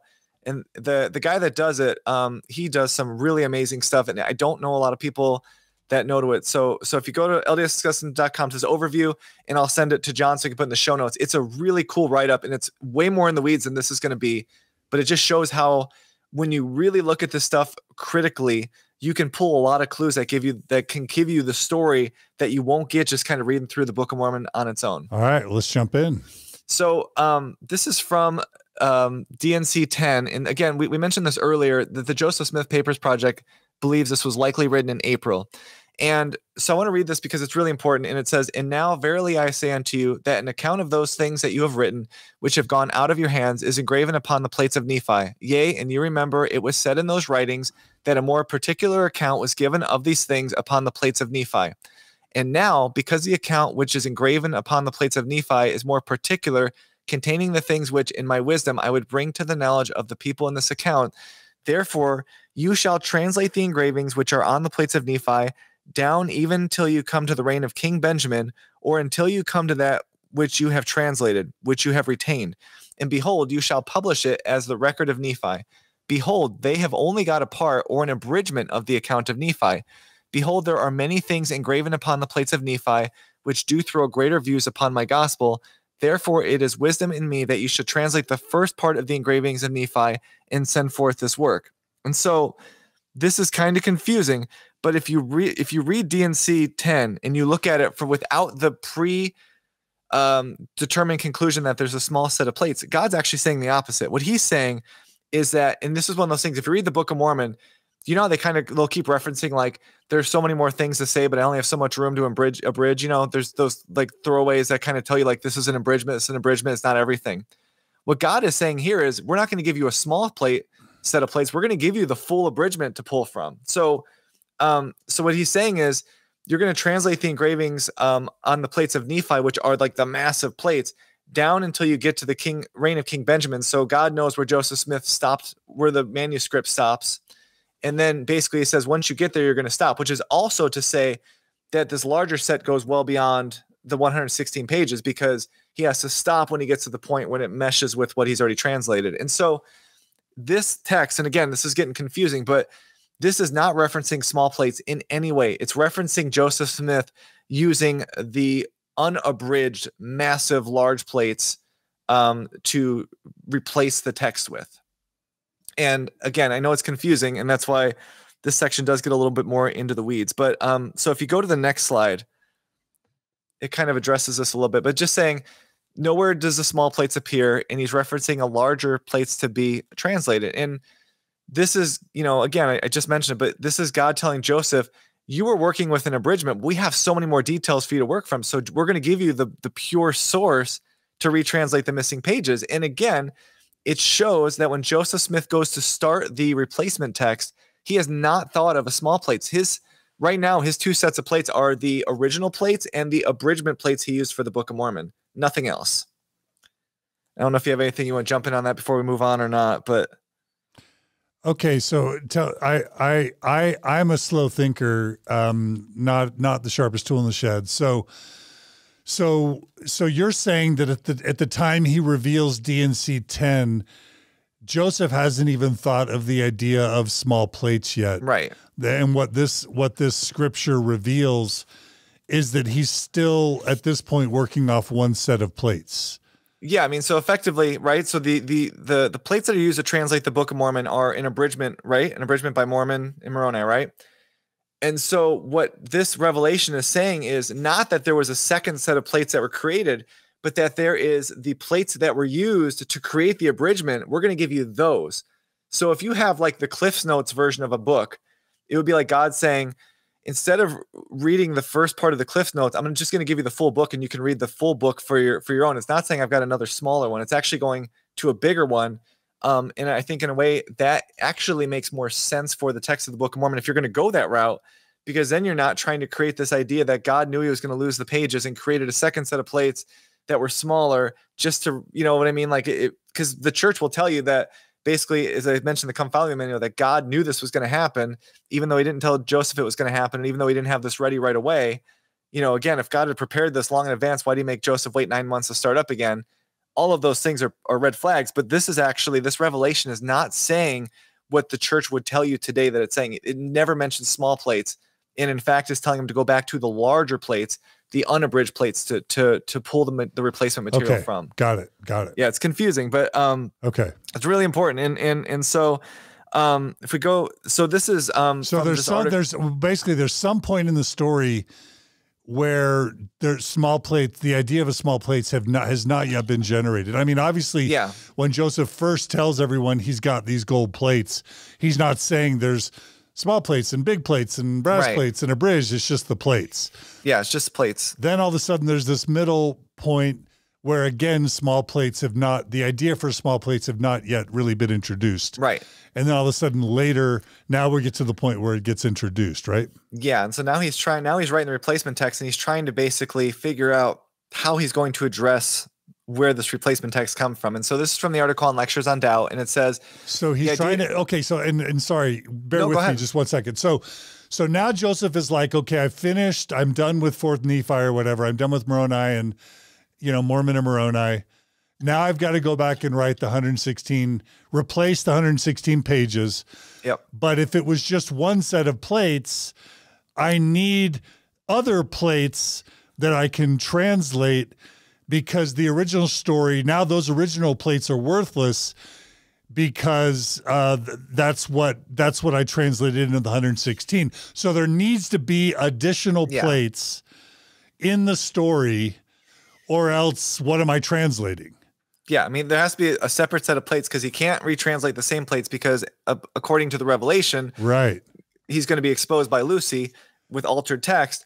So he has to create a second set of plates. And so what the Revelation in the story, and again, before Martin Harris loses the 116 pages, was there ever any suggestion that sort of a single timeline had multiple plates for the same timeline? Was that ever suggested anywhere prior to Martin losing the plates? So there's nothing mentioned prior to Martin that there's a small set of plates. And even in the Book of Mormon, if you go more than one set of plates for a given timeline, right? No, I don't think so. I mean, there is, we'll get to it at the end. There's a part where they say that the prophets basically have like a storehouse of records. And so in that regard, there are extra records in that time that are all on metal plates and highly anachronistic, but there's no mention that these records are being kept on concurrently on two separate plates. On multiple sets of plates. Yeah. And the reason that's important is he doesn't even do that from Mosiah to the end, because he's still hoping to get the manuscript back. And so he can't. Right. Because if he does, then all of a sudden that's another loose end, And so this is making sense to me now. Okay. Yeah. And so he's tiptoeing here. And so this is from the article on Lectures on Doubt. And it says, the idea of a second smaller set of plates doesn't appear until First Nephi, which comes after Mosiah through Moroni and dictation order. There, Nephi describes his records as an abridgment of his father's record. Later, Nephi describes the new record as not the plates upon which I make a full account of the history of my people. He goes on to say that the larger, more complete volume he has given the name of Nephi, wherefore they are called the plates of Nephi. This is also the first time he describes the large plates as being more secular in comparison to the small plates. He does not give the small plates a name here, reinforcing that the plates of Nephi, which are referenced in D&C 10, are not the small plates. The secular versus spiritual nature of the plates is repeated in 1 Nephi 19. There, Nephi reiterates the expectation that those plates are to be passed down from generation to generation. He also mentions the smaller plates may have otherwise purposes, which purposes are known unto the Lord, which is a coy hint that these plates were prepared specifically to account for the future lost 116-page manuscript. And so the point here is he's actually here calling the plates of Nephi the larger sets of plates. So in D&C 10, which we think was written before he does the replacement text, he is saying the plates of Nephi are the unabridged large thing. And so here now, he's kind of creating this secondary set of plates, and then he's basically telling the reader why they're different. And to his point, it is kind of like a coy hint where Joseph Smith is almost like, I mentioned earlier, it's like he doth protest too much. He's trying really hard to explain to the reader why there's going to be a difference between this and what the original text might have been. And it's a tiny bit suspicious, because it's not until he's back writing if your theory's right, he's hoping the 116 pages show up. They don't. Yep. Now he's started over at the beginning, and he's got to figure out how to explain all this. Isn't it convenient that now in First Nephi is where all of a sudden he's starting to explain all these different versions of the plates when he had never ever mentioned those previously. Yes. And I'm guessing that if we were to have ever found the 116 pages and actually read them, I'm guessing there was no mention of lots of different versions of plates for the same timeline. I'm just guessing. Yeah, right? There's no way. Yeah. I mean, there's no way just because the rest of the Book of Mormon doesn't mention it. And exactly. If we go to the next slide, the next slide is kind of a tongue-in-cheek one, but it's just to say, it's like Joseph Smith is almost like a character in The Office with that last line about, the purposes might be known unto the Lord. It's almost like he's saying it in the book and then deadpanning to the camera, like to the reader, like, you know what I'm talking about. And I'm not trying to make fun. I'm just saying, like, that is such an out of place thing, which is telling you that Joseph Smith not only is scrambling to figure out how to replace the text, but he also knows he's insecure about it. And he knows he needs to basically it's not that he's apologizing to the reader, but he's trying to tell the reader as explicitly as he can why these differences are there. And it's almost like you're drawing attention to it in a way that shows that he's aware it's a problem, basically. It's like a wink. It is. It reminds me of when Joseph Smith writes into the Book of Mormon a prophecy of his own awesomeness in the future. Yeah. It's like, whoa, that's so, it is. That's pretty bold. What is, and that's the thing. It's like when you know the end, you can write the beginning. But the problem is when you know the end, but you're also aware that you have to change the beginning, you know that you have issues. And again, in the back of his head, he might be thinking, Lucy might have that manuscript. So I got to make sure I explain why this is different, because if she releases it and it's different, the reader needs to know why it's different. And so he's still covering his tracks here, I think, with that fear in the back of his head that she might expose him with the manuscript. Got it.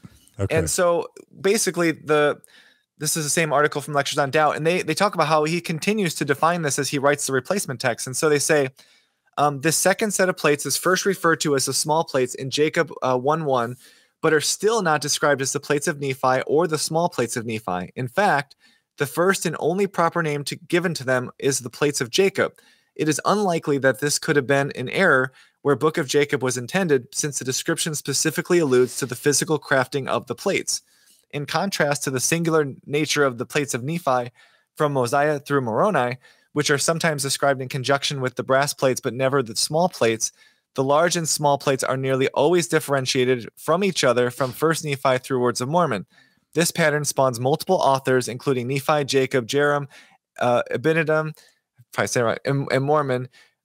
When the text is read in Mosiah priority order, it is clear that the small plates were a late invention in the creation of the text. And so what he's saying, again, kind of like what we were saying with Brent Metcalfe's work, is we see them constantly splitting up these plates until he finishes replacement text, and then they're just an afterthought and forgotten.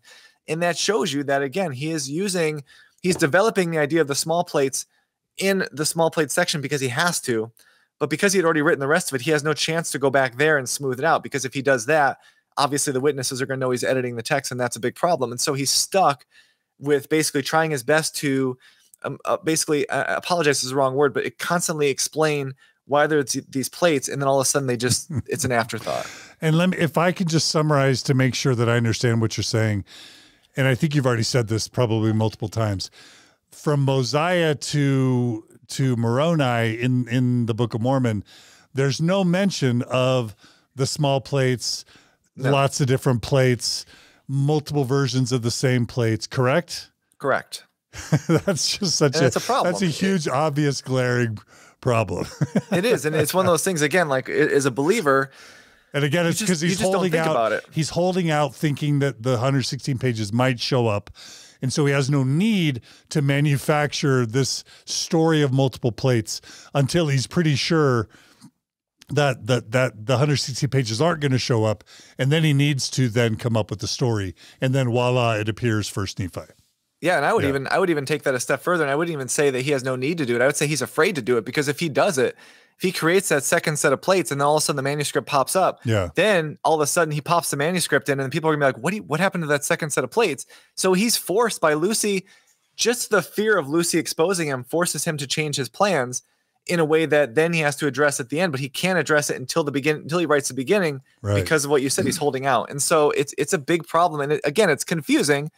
But when you have multiple books of the Book of Mormon that are all referencing this differentiation of plates, and then it's just forgotten for the rest of the book, that tells you that this is being written with that express purpose, and it's being written at the end. Totally. Okay. Wow. That's powerful. And this is actually what we've been talking about a lot this episode, which is just to say, that he waited until the last second. So basically it's just saying it's a late addition, which occurs only after he has to replace it, and it fits in well with the translation process. And the dictation order, just, it's basically reiterating that same thing. So we don't have to go over that again, because we just did that. So we can actually go to the next slide, and we'll wrap up the small plates issue, which, again, this is from the same article. And he says, the most obvious impetus for Smith introducing the small plates, rather than stick to his divinely revealed plan of translating the plates of Nephi, is time. The 116 pages represented an abridgment of the plates of Nephi. By promising the source material in place of the abridgment, Smith had unwittingly signed up to produce a manuscript much larger and more comprehensive than the original one. A second, smaller volume would be a very attractive alternative. This theory elegantly explains the Book of Mormon's emphasis on the size difference between the two sets of plates, one being smaller, one being larger. It can also explain the supposed difference in content. As mentioned before, the small plates are self-described as less interested in history and more interested in spiritual matters. This description has long puzzled readers of the Book of Mormon, who often note that both sections of the Book of Mormon are a blend of history and theological discourse. The supposed difference in tone is difficult to detect. However, this explanation allows Smith to breeze through hundreds of years of history once the origin story of the Nephites and Lamanites is adequately explained. And this is really important because, again, it shows that D&C 10 is telling him, you are not going to use the abridgment. You're going to use the full source to fill in the details. And then he gets to it, and it's a much shorter section. And so then all of a sudden, it's like, well, he can't say I'm using the main source that D&C told him to, or D&C 10 told him to, because if he says that, then he can't say it's only supposed to focus on spiritual matters, because why would it focus on spiritual matters when you're using the source that was the source for the abridgment? You know what I mean? Like, so he has to then create a small set of plates to explain why it's shorter and less focused on history, because if he uses a set of plates that D&C 10 tells him to, that's going to have more history than the original text would have had. Yeah, that's powerful. It's a big deal. And, yeah, it's again, it's one of those things that gives you a window into how Joseph Smith is not just creating the Book of Mormon, but dealing with situations where he loses control, and how, again, we talked about this earlier, but when we talk about how Joseph Smith was too unlearned to create the Book of Mormon, he was able to create the Book of Mormon, but he did leave clues because of the fact that he was not able to do this in a way that most authors would. He was forced to constantly make changes. And what, you know, it is like you have a grand scheme, like in a movie, they've got this grand scheme, and then all of a sudden it's an action movie, and then all of a sudden something goes wrong. And once that thing goes wrong, you start changing your plan. And all of a sudden there's the mad scramble in the movie. Well, that's basically what happens here. One thing goes wrong for Joseph Smith, which is a big one, and then he loses the manuscript, and everything he had planned has to change. And then once it changes, he has to go back to the start and account for it. And by doing so, he's leaving his fingerprints everywhere. Yeah. All right. That's brilliant. And then, you know, so now we're kind of out of the issue of the actual dictation process, but this is some quick notes on some stuff that Gerald and Sandra Tanner had done a long time ago. And it's basically that the replacement text of the Book of Mormon is considered like the black hole of the Book of Mormon, because what happens is Joseph Smith is afraid that Lucy Harris might have the original text.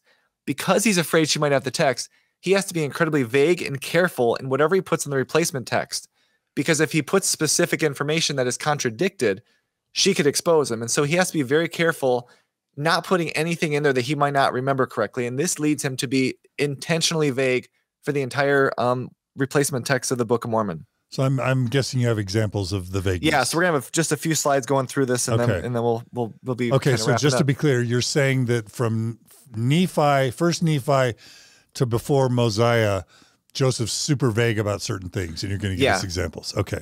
And the Tanners do such a good job here. Okay. So just as with the small plates, you can see Joseph Smith is constantly giving the reader excuses as to why there's difference with the replacement text. And so Jacob writes that he should write upon these plates a few of the things which I considered to be most precious, that I should not touch, save it were lightly, concerning the history of this people, which are called the people of Nephi. He said that the history of his people should be engraven upon his other plates. And so this is what we're talking about in the last section, where Jacob is really where the small plates story kind of really takes hold.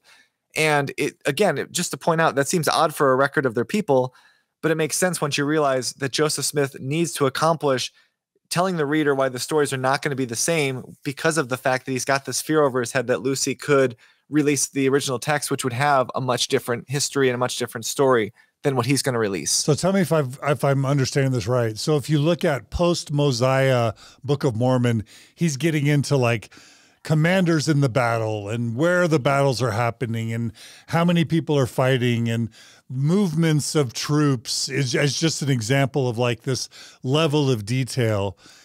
That level of detail you're saying doesn't appear prior to Mosiah?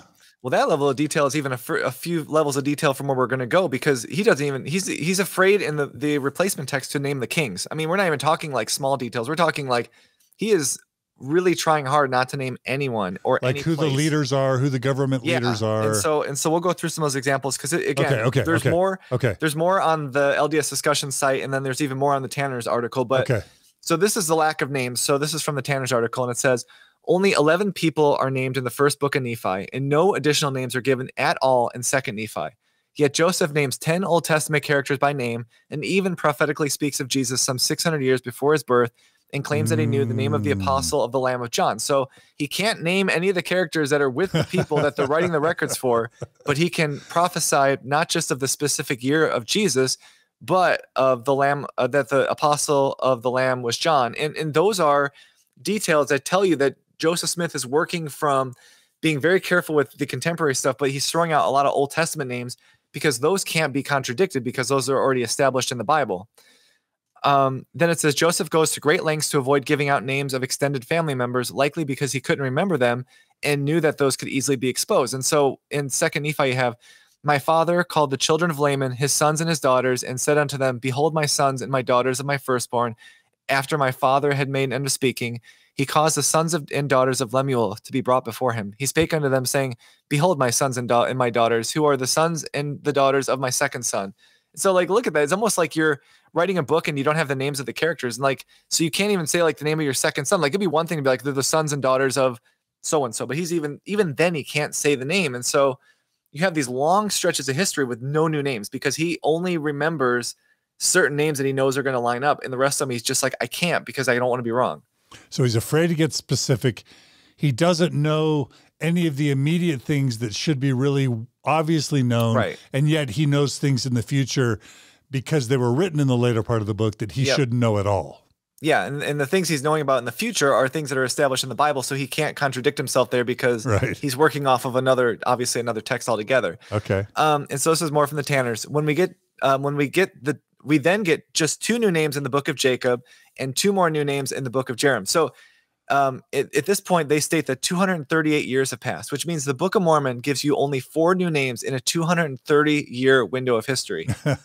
I mean, that's just like... There's only 1,000, so that's basically a quarter of the timeline in the book. And so they're giving you all of this filler in these pages, and they're intentionally leaving out the details because, again, 4 new names, you know, in a realistic standpoint, you're talking, how many generations is that? And you get 4 names. And then this is where I was talking about with the king. So it says, now Nephi began to be old, and he saw that he must soon die. Wherefore he anointed a man to be a king and a ruler over his people, now according to the reigns of the kings. Later in the chapter, Jacob says, the people of Nephi under the reign of the second king began to grow hard in their hearts. And again, no new names are given of the kings until we come out of the 116 pages. And then Joseph immediately starts naming the kings. You got Mosiah and Benjamin. And so again, this is showing that he is calling all of the kings Nephi and then not saying the name. And then all of a sudden he gets out of this replacement text and all of a sudden he's naming just like normal. There's no problem. And it tells you the insecurity that he has because he doesn't have the text to pull the names from. Wow. I mean, it's just, to me, it's a pretty simple thing. And again, this is way worse when you read it in more detail. I tried just to pick a few examples for our presentation, but if you go to LDS discussions, you know, /116 pages, you'll see it. And then the Tanners talk about when they come out of the black hole. So while Joseph goes to great lengths not to name any new characters, locations, and events in the replacement text, the moment he exits this spot, the names start kicking off. And so they say, for example, just as we come out of the black hole, we find this reference in Mosiah 1:1. King Benjamin had 3 sons, and he called their names Mosiah and Helaram and Helaman. So basically, earlier, remember we were talking about, I just kept saying my sons and daughters and my second son. Here, the moment you get into Mosiah, because the belief is that Mosiah may have been partially written before Martin left, but that Martin would have only taken up to Mosiah.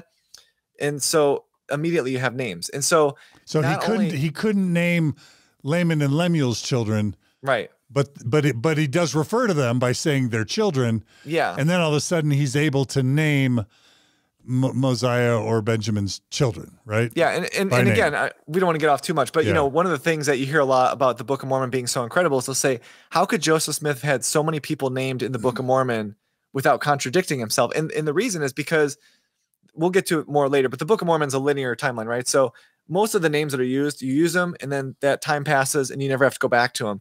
And the replacement text tells you that, because the replacement text tells you that all of those names that were throwaway names that Joseph uses in the rest of the book, in the original 116 pages, whatever names he used, he knew he couldn't remember them. And so when you say, oh my goodness, there's like 200 names that are all in the Book of Mormon. Well, in this case, it gives you a really good clue as to the reason why there's a lot of names, because he's throwing out names here and there of the sons and daughters, and well, mostly the sons and the kings and all this. And then the replacement text, he's like, just there's nothing. And it tells you, again, the insecurity that he has when he's writing this text.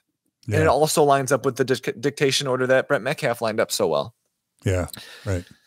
And so I think, where are we now? We're okay. So now this one's a really cool one because this is from a Book of Mormon apologist, and the Tanners include it in their article. So on the next slide, this is a Book of Mormon apologist, J.N. Washburn, and he talks about the last 19 verses of Omni, which is the last 19 verses provide a different kind of study altogether. They constitute a unit quite unlike anything else in the Book of Mormon. These last 19 verses give the account of the affairs of the Nephite people between the approximate dates 175 and 124 BC. Few paragraphs go together chronologically. We have now seen that at least 7 important items of information, some of them essential, are first brought to our attention in the last 19 verses. This, however, does not exhaust the possibilities of this interesting little chapter. Not only are a number of prominent men first named here, not only are we first informed of movements of utmost significance, not only are the three peoples of the Book of Mormon brought together, not only is there vital material concerning records presented here, not only are other valuable matters divulged, but there are also numerous details of vast interest to be found within these 3 pages. It must be readily seen that these 19 verses are unusual. Is it not surprising that so large a number of unrelated fragments are thrown together in this small space? Nowhere else in the entire book is such diverse material found in so crowded a setup. And so this right here is from an apologist who's basically saying it is really weird that right when Joseph Smith is about to get out of this section, he's just throwing all sorts of stuff together, almost like he's trying to basically bridge the gap of all of these different ideas. And it just shows that, again, when you look at the Book of Mormon dictation process, you're going, starting with First Nephi and you're getting to Mosiah. And this would tell you that by the time he gets to this part, he feels like he is past anything that he's going to get called out for if Lucy Harris comes. And then all of a sudden he realizes, I'm just going to throw everything I need to throw at to try to tie this into where I started back up with in Mosiah. So but you're saying that by the time he writes Omni, and where does Omni appear in the sequence in the Book of Mormon? Well, it's after Jacob, right? It's so it would go Jerem, Omni, Words of Mormon, and then Mosiah. So basically he's, and remember we talked about there's not a lot of words in these chapters where we're talking about the wherefore, therefore. So this is right before Words of Mormon, and then it's going to jump into where the text picks back up with where it left off. Mosiah. Yeah. So it's gonna be like two books before Mosiah, but short books. So we're not, it's pretty close in time. So basically Joseph knows now that in the chronology, here's the list. Yeah. Joseph knows that, okay, yeah, so it's right at the very end. Yep. He knows that he's out of the woods in terms of fearing. Yeah. Is it suspicious that once we know that Joseph feels like he's out of the woods in terms of fearing to share details that could also appear in the 116 pages, there's this explosion of specificity that happens, which could be easily explained as a writing device of trying to bridge and fill in details and bridge the vague, unspecific first several replacement text, replacement books to what was the 116 pages, to then go ahead and continue and then plop down the books that got written earlier, but chronologically are supposed to appear later. Yeah, I mean, it just shows that once he gets to a point where he feels comfortable enough that he is past contradicting himself for the things, he's just going to throw all of the stuff in a really short window because he needs to effectively get the loose ends tied up between the replacement text and Mosiah. And so, and I don't know for sure when this apologist wrote this, because this article from the Tanners is from a long time ago. It's pretty possible that this was written before the Mosiah priority was really established by Brent Metcalfe. So it's even more fun. It's kind of funny. Yeah, to think that this is noticed. And I would have to wonder what would be the response if you notice this and then realize that this is part of the replacement text, the end of the replacement text, because then all of a sudden it might set off those alarm bells of like, oh, now that he realizes he's safe, he's just going to throw all the details out because now he can do it. Maybe it's with new names, new directions, but he's just throwing all sorts of stuff out. Whereas we talked about in a 238-year window, he gives no names, no kings. And all of a sudden here, he's just, they talk about just detail after detail. And that's a red flag that tells you the author of the Book of Mormon at this point is done being careful because they're past the point of being potentially exposed and they're just going full out. Yeah. It's a big deal, I think. Yeah, and that's funny. So that takes us pretty much to the end of this part. Now we'll get to some apologetics. The apologetics on the last 116 pages are a little goofy because there are not, this topic is not covered as much as other ones, but Matt Roper had written an article I had used on the website because it was one of the few ones I could find that really dove into it. And he just says, if the plot against the prophet had succeeded, it could conceivably have undermined the faith of some of Joseph's closest supporters whose help and devotion were crucial in the success of early Mormonism.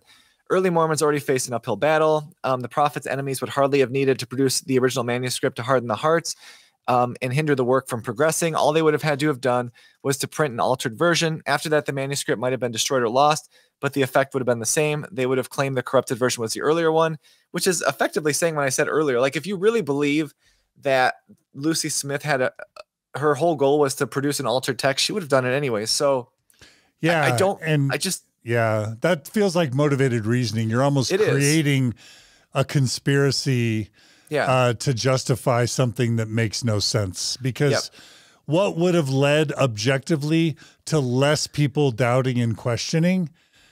It clearly would have been Joseph reproducing the text identically and then showing Lucy's changes to be a fraud. And that's what we've already discussed. I mean, the South Park would have never needed to do that episode. Like, if God could see 2,000 years ahead, God would have saw the South Park episode and how many people that alone took out of the church, right? Those people matter too. It's just, right? It's one of those things where it's like, again, and we have this ongoing theme with a lot of these historical issues and with the scriptures. Well, what kind of, some people, I mean, I've referred to too, like this trickster God. Like, God allows Joseph Smith to be tricked constantly or to be proven wrong constantly, whether it's the book of Abraham or talking about where the people of the Americas came from.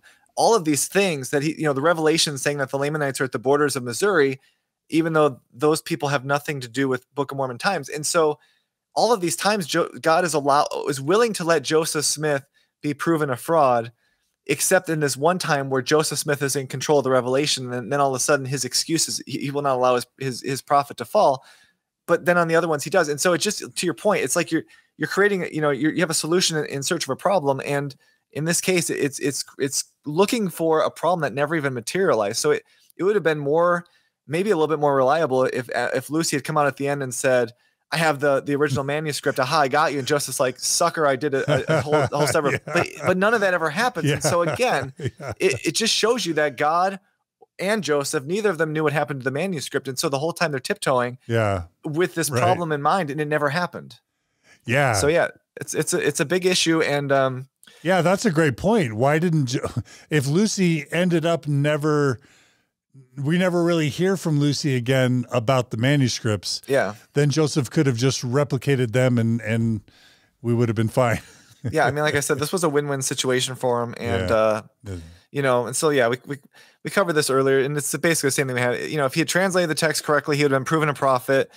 If Lucy had altered it, it would have been obvious because there's, it was on foolscap paper. It's very tight. We showed a picture of the manuscript in the last episode. It's tightly written together. It would be very difficult. And to your point, like we had mentioned the Charles Anthon visit and how Joseph kind of altered the story and wrote in a line about the it was obvious. Book. It was super it's really obvious because the ink is different. The writing is all of it's different. And it's in the margins. It's like between words. And and the only way they could have done it would have been to completely recreate the manuscript. But then at that point they could do it anyways. And so the final thing is we've talked about before, but God had a lot of different tools at his disposal to deal with this. He could have had an angel go take the manuscript as he did the plates. If an angel can grab the physical gold plates, then the angel should be able to get the manuscript and bring it back to Joseph. They could have struck Lucy Harris dumb, as we see in the Book of Mormon in the Bible, where all of a sudden they're struck dumb and they can't. Or they could have shown Joseph where they were in the stone, which he claimed to be able to see any lost object, or what happened to him. And none of those things happened. And he could have sent an angel with the flaming sword to Lucy, threatening Lucy that if she messed with the plans or doesn't give those 116 pages back, she would be destroyed. Where was the angel with the flaming sword? And that's the thing, like where's an angel with the flaming sword when you need it? Exactly. And that's the thing, like, I had done a thing on Twitter a while back and people were really offended because I said things that God sent an angel with a flaming sword for: Joseph Smith's sex life. Things that the angel didn't: the lost manuscript, racism in the church, exactly. Book of Abraham being wrong. And it's just, again, you don't want to, I'm not trying to make fun of it. LGBT suicides, right? And I'm not trying to make fun of it. I'm just saying, like, again, why is it that these things only happen when they either benefit, bolster, Joseph Smith. And that tells you why, because Joseph's the one doing it. Why didn't the angel with the flaming sword appear the third time that Martin asked Joseph for the manuscript and said, Martin, cut out the asking for the, or I'm going to kill you. Like, that would have been a great thing. It just would have saved all this problem, right? It would have. And again, I don't want to go backwards too much, but the whole thing in the Come Follow Me manual is saying 2,400 years earlier, God knew and prepared the second set of plates because he knew. Oh my gosh. But then the revelation, the contemporary ones have no mention that they knew. And again, it tells you how much of the history of the church is backfitted into these stories. But anyways, we'll keep going on this apologetic stuff. So Roper actually responds to the Tanners' criticisms about the timeline of Jesus. And so he says the Tanners' interpretation of this passage is not the only nor even the most reasonable explanation of it. As I see it, one may reach several different conclusions depending on how one interprets the references to Christ's coming in verses 24 through 26. Here I will suggest 4 possible interpretations. Alma's reference to Christ's coming could refer to Christ's birth, Christ's atonement, Christ's post-resurrection appearance to the Nephites in the New World, or Christ's general coming, including all aspects of his life and mission in the meridian of time, his birth, life, teachings, suffering, death, and resurrection, culminating for the Nephites in his appearance to the, I'm not sure that I think I was typo, shortly after he rose, appearance to them shortly after he rose from the dead. So basically what Roper is saying is that the Tanners' criticism about knowing about Jesus ahead of time and the specificity early versus late, it really doesn't matter, because if you redefine what they meant in the prophecy, then it can mean anything. He's literally saying in number 4, it could not just mean his birth or his death. It could mean when his message got across the world, when the resurrection, when his teachings reach. I mean, it really just waters this down to nothing, and it creates, again, more problems than it answers. And that's one of the problems that in these overview projects I want to continue to highlight. These apologetics, when they think they're answering one thing, they're creating problems on another end that have to be addressed at the same time. This feels like special pleading. It is. And motivated reasoning. It's just it's like, okay, when Joseph said translate, what he meant was reveal. You know what I mean? Yeah. It's not a translation, it's a revelation. Like, when do words get to just mean what they say? Yes, I mean, it's the same. This is the same stuff you're going to see with the Book of Abraham, when they're like, well, when it says written by his own hand upon papyri, it could be that it's copies of copies of copies. It's like, no, that's not what he said, because he also writes that Abraham's personal signature is on the facsimile. But again, this is what happens when you redefine the words at face value. And so one of the things I always try to say with the overview is I take the evidence at face value. I do not take it and redefine it, because when you do that, when you redefine words, when you redefine the events as they happened, then you're redefining them with a need for your community. But in this case, you can only take what Joseph Smith writes at face value, because Joseph's not here to say, no, I totally did not mean I was translating. I meant that you know what I mean? Like, go back in time and ask Joseph Smith these apologetics, and he would laugh at you. There's no way Joseph Smith, if you could time travel and say, here's what the church in 2022 is saying you were actually doing, he'd be like, no, that is not what I'm doing. I got this straight from God. This is the history of the Americas, because that's what he portrayed outside of the Book of Mormon as well. I mean, it's pretty simple, unless you're trying to redefine things to solve a problem. Yeah, absolutely. And so this is just to say why the Tanners and Brent Metcalfe got this right. And it's just to say, the verse that he's pointing to, it says, and now we only wait to hear the joyful news declared unto us by the mouth of angels of his coming, for the time cometh, we know not how soon. Would to God that it might be in my day, but let it be sooner or later. In it I will rejoice.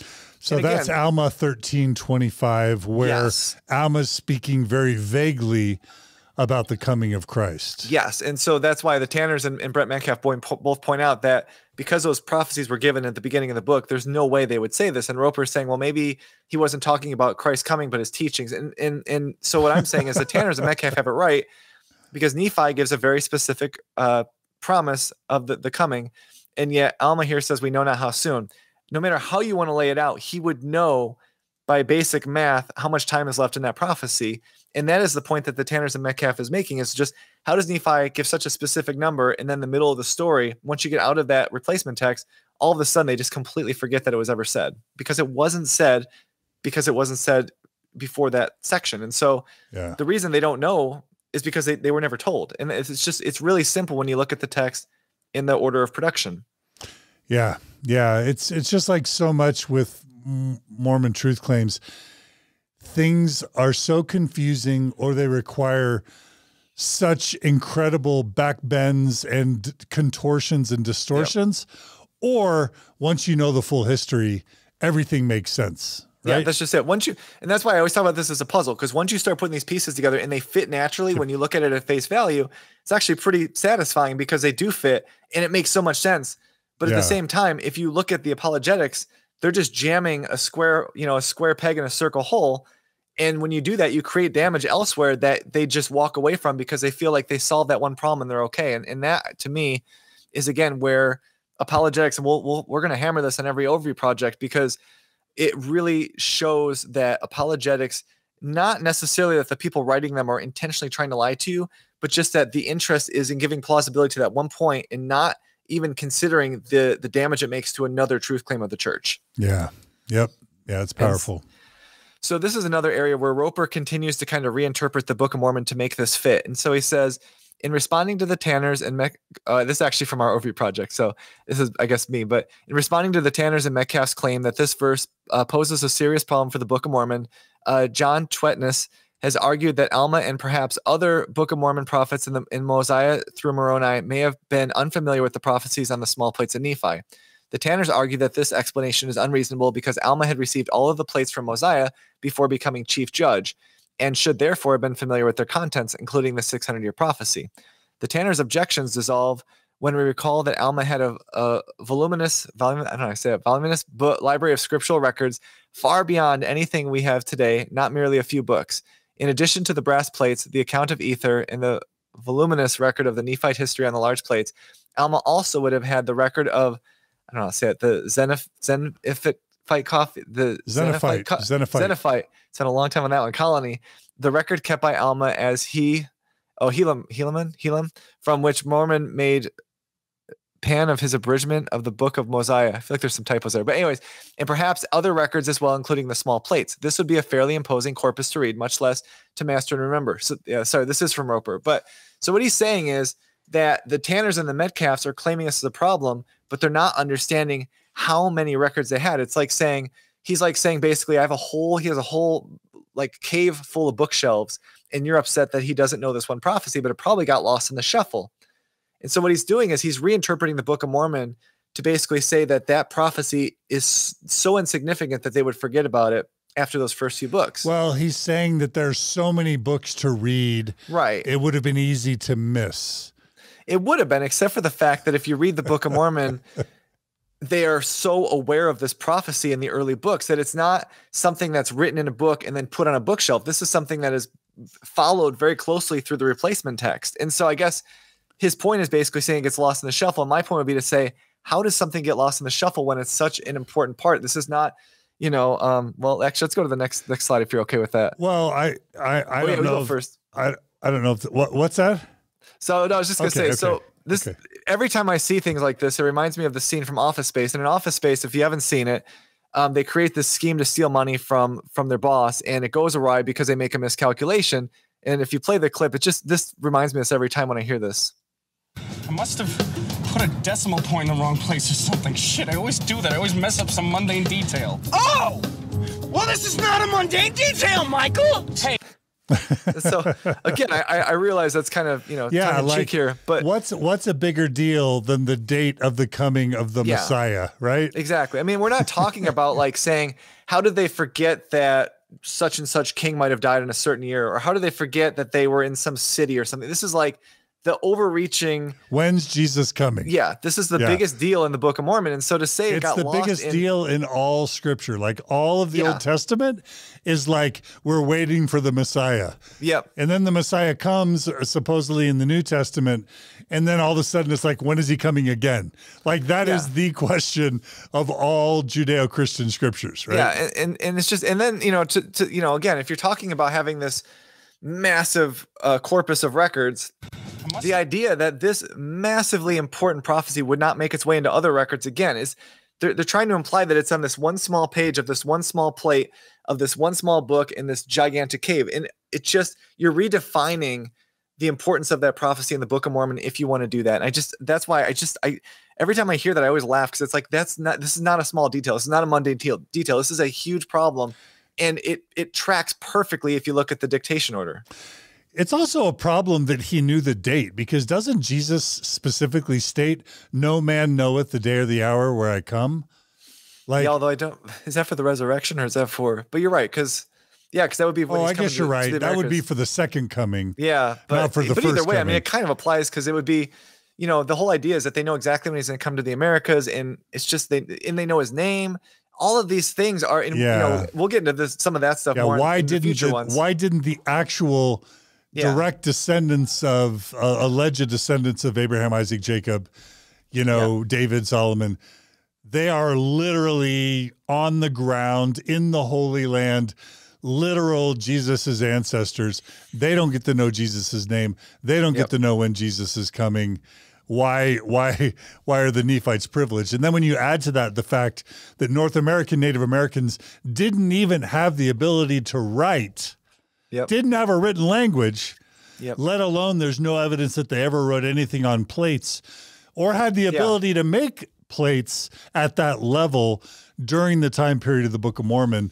It's swamping, it's overwhelming evidence that this is just silliness. And again, not to beat the dead horse from our last couple episodes about the gold plates, but if you want to use the Purgy tablets to look at how many plates you would need just for the Book of Mormon, you would need a cave just for the Book of Mormon plates. So to then say there's all these other, corpus of records, it just, when you talk about anachronistic metal plates with records, you're in another area where those problems just keep stacking on each other. If you really want to go that route, it doesn't work. And why haven't any explorers in North Central or South America found additional plates that are written in Reformed Egyptian that were in some cave somewhere? Because where did all those plates go? Where did all the other unabridged plates go?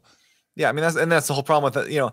People will say, oh, they haven't looked in the right spot yet. But again, it's one of those things where at some point, if you want to make these claims that there's just so many records they got lost in the shuffle, then it's like, to your point, where's everything else then? Why is there no references to these other plates? They only make references to the brass plates that they took with them and the plates of Nephi, and then later on this set of plates in Jacob. There's just so many problems where when you look at it in context, you just can't explain it all away.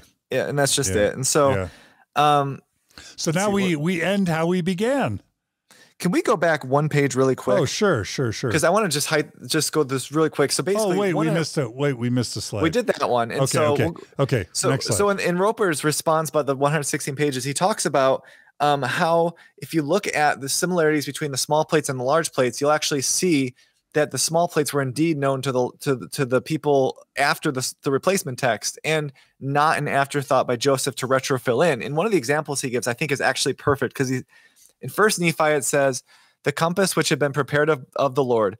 Then in Second Nephi, it says, the ball or compass which was prepared for my father by the hand of the Lord. And then when we get to Alma, it says, and now, my son, I have somewhat to say concerning this thing which our fathers call a ball or director, or our fathers called it Liahona, which is being interpreted a compass, and the Lord prepared it. And it just shows, because once he's out of the replacement text, it's a lot more specific. Whereas when he's in the replacement text, he's being very careful and just kind of, calling it a ball or a compass. And so is his basic argument there that, there's an object that has continuity all the way through. And he's saying that's what he's trying to say. And it's just, I think it's like 9 pages of examples to basically say, if I cherry pick these, you could see that the large plate authors were familiar with the small plates. And my point is, in this one example, you could see what a difference there is in the description later. But more importantly, if you have the same author for the beginning of the book as the end, there's going to be a lot of similarities. It's not, it's kind of like with anachronisms. One anachronism tells you it's out of place, even if you had a bunch of hits. And in this case, you're going to have a lot of similarities because it's 273,000 word in the book. And I'm just pointing out that when he makes these claims, it's like, well, look at how much this is his example, and look how much more specific it is once he's out of what we call what the Tanners call the black hole. And so, again, we don't have to spend too much time there. I thought that was a good example to show that he's trying to say they're exactly the same. And I would just say it's not, because he's naming it the Liahona later. He's giving it a little bit more detail. That is so fascinating. I did not realize that the word Liahona wasn't used until Alma. Yeah, I think that's the case, because I'm not positive, because this is an example. I don't think it is. I just Googled it. Yeah. The only place in the Book of Mormon where the word Liahona is used is in the Book of Alma. Yeah. But I imagine Joseph would have remembered the word Liahona.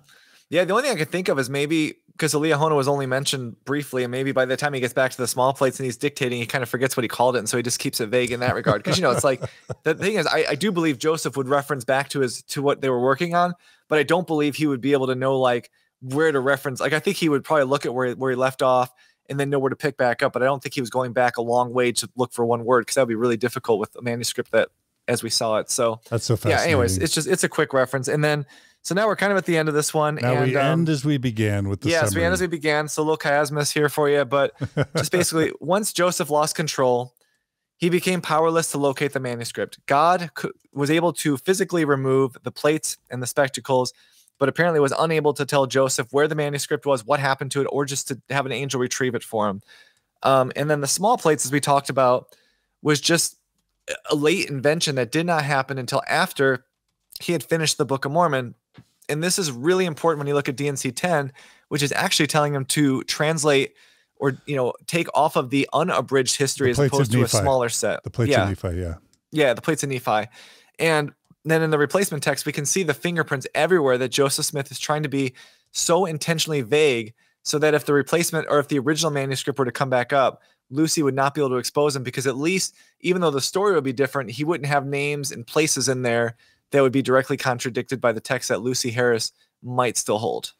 Yeah. Wow. And again, any one of these items might be able to be explained in isolation. Yeah. But when you lay it out in the timeline and you get the understanding of what was going on with Lucy and Martin and Joseph, all of a sudden everything makes perfect sense. And it's way more plausible than the apologetic narrative, which is true about all of Mormon history. It is. But I mean, like for me, the 116 pages are really important, because when you take those three things together, it really shows you how Joseph Smith is dictating the Book of Mormon, how he's adjusting to situations where he loses control. And it shows you that the revelations from God lose power just as Joseph's, stone would lose power. And those things are really important, because when you read the Book of Mormon from start to finish, you don't realize the dictation order is off. And so you don't pick up on those clues. But once you see it, then all of a sudden you get this perfect window into Joseph's, both his insecurities in the replacement text, as well as the methods he was using to create the Book of Mormon. And I think the event of losing the manuscript is a really important one to the church. But I think the replacement text is so important to being able to look at the text and critically see how Joseph Smith did it. And so when you hear there's no way Joseph could have written the Book of Mormon, these are more areas where you could say, this is how he did it. This is how he did it. And then obviously in our upcoming overviews, we're going to have a lot more of looking at how he could have done it and where he was pulling from. But it just shows in this particular instance, he's doing this under a lot of stress, a lot of threat from Lucy. And I just think it's really important to keep noting that, because when people say he couldn't have done it, it's like, no, he could have, because we have all of these fingerprints showing not just that he could, but that he did. Yeah. Yeah. That's powerful. And yeah, I mean, just, as a really quick overview here to end, we talked about it earlier. This is a golden opportunity. If Joseph Smith is truly a prophet of God, God here is hanging Joseph out to dry, because God could let Joseph retranslate on a tight translation. He could strike Lucy Harris dumb. He could, I mean, imagine what kind of prophetic skills it would have showed of Joseph if God had told Joseph through the peep/shearstone where the manuscript was, and Joseph shows up at Lucy's door and says, hey, I want you to take me to the hole you dug behind the house a few weeks ago. You know what I mean? Like all of those things would show you this dude talks to God, because he knows things that he shouldn't be able to know. Or what if Lucy had been converted because an angel with the flaming sword came to her and said, stop it, Lucy. And then Lucy became a convert. Like, why is Joseph only seeing the angel with the flaming sword? Yep. But then no one else who's a non-believer gets to have that witness. And that's just it. And so this is an area where Lucy Harris is, I think, obviously suspicious, and I think she realizes what Joseph's doing. It's kind of like, if you go and you're at a faith healing convention in modern times, and you could kind of see the things they're doing, or if you go when you see those psychic readings, and you can see how the psychic is constantly prodding you to give them clues so that they can lead you along. If you're looking for it and you see it and you call those back out to the person, they're gonna stop doing it, because they realize what you're doing. And so Joseph appears to see that Lucy knows what he's doing, and that's why Joseph says, he doesn't want her help. And in this case, Lucy then puts him to the test and he fails it. And God says he won't allow his prophets to be taken down. But in a lot of ways, we could see here that God really did hang Joseph out to dry, because even though we're giving him the replacement text, he's just basically skipping all of these really easy chances to prove that he's a prophet. And if your goal is to convert as many people to the Mormon church as possible, why in the world is God not taking that opportunity? Why is he sitting out the chance to prove that his prophet is a real prophet? Why is he doing almost the opposite and basically making him look like he's making it up? Well, what's tough about that argument is this is the most successful religion ever formed in the United States. And so, yeah, you know, even with these problems, God and Joseph were pretty effective, unless you consider that in 2022, now that all this is really known and obvious, and now that we have the internet and people like us and Metcalfs and Tanners and Vogels and others to kind of lay it all out, the church is starting to shrink. Well, yeah, I mean, that's just it. It's like one of those things like we've talked about before, but it's a successful religion, and it is. But at the same time, I mean, you're talking like, what is that? Like 1% of the world, not even 1% of the world's population. Less than 2/10 of 1%. 2/10. Yeah. And so, and shrinking. Yeah, it's successful, but at the same time, like this is one of those areas, or translating the Book of Abraham correctly. Those are areas where there are testable ways to test Joseph's claims. And every time we have like a tangible way to test it, he fails. And every time it's growing with the church having to hide the very information that we're talking about today. Right. The church has to hide this information from investigators and from its mainstream members to be able to sustain and grow. And that's the other thing, is the church has hid all this from the membership since the beginning, you know? And again, I guess as a way to finish that up and I guess to end this is just, again, I'm still a member, but I'm not a believing member. And so if you had told me this story as an investigator, the alarm bells would have been going off my head. Yeah. And so that is the thing, like the fact that they still hold it is really difficult. And to your point, most people don't know this. And that's why I think this one's important, because it gets in the weeds. But when you get this, it helps you to understand our previous few episodes about treasure digging and the gold plates, but it's also going to help us to understand the next few episodes about looking at the Book of Mormon, the composition of it, and why we can show it's a 19th century text, because these things all go perfectly together. And I think that'll be very helpful. So this slide is just, we talked about it already a bit, but DNC 10 almost makes it sound like Satan is more powerful than God, because Satan is able to basically alter this text, harden people's hearts to expose Joseph Smith, all of these different things, but that God is unable to tell Joseph where the manuscript is. God is unable to translate it the same way a second time so that he could stop Satan's plan. God is unable to, like you said, send an angel down to Lucy Harris to say, hey, I'm an angel of God, we need the manuscript back. All of these things God can do, or to confound their thoughts, confound their text. God can't do any of that. And yet Satan apparently is so good at this that he can make Lucy Harris come up with this scheme that she never even goes through with to alter this text. It just, it's a really insecure God that comes through some of the revelations of Joseph Smith. And it just makes you seem like, who's the one in charge here? Is it God that's running the show, or is it Satan? And I know that would sound very offensive to a believing member, but again, I'm just saying, why is it that God can't do anything to overcome the plan of Satan without going all the way around what Satan wants to do? It just seems like he's going through a lot of work because he can't overdo what he claims Satan is going to do. Yeah. All right, last slide. Yeah, last slide. And this is going to kind of go into our next overview, but it's just to say that the replacement text leaves his fingerprints all over the scene of the book. And it really shows why the people in the middle of the book know the end or don't know the end, whereas the people in the beginning do. And this is going to continue on as we go through the next few overviews that really hammer the text of the Book of Mormon as opposed to the production of it. And just saying again, I've said this before, but just these issues need to be taken together because of the fact that this ties directly in still into the translation, which goes into the treasure digging. And then now we're going to actually kind of transition away from that early part of the dictation and go into the actual text of the Book of Mormon and some of the truth claims it makes. And I think that this is going to be really helpful when we talk about the DNA in the Book of Mormon, which is going to be our next overview. All right. So that's what I was going to ask. So our next one's going to be DNA in the Book of Mormon. So we're going to step out of critical, analysis, textual analysis, and we're going to talk about DNA.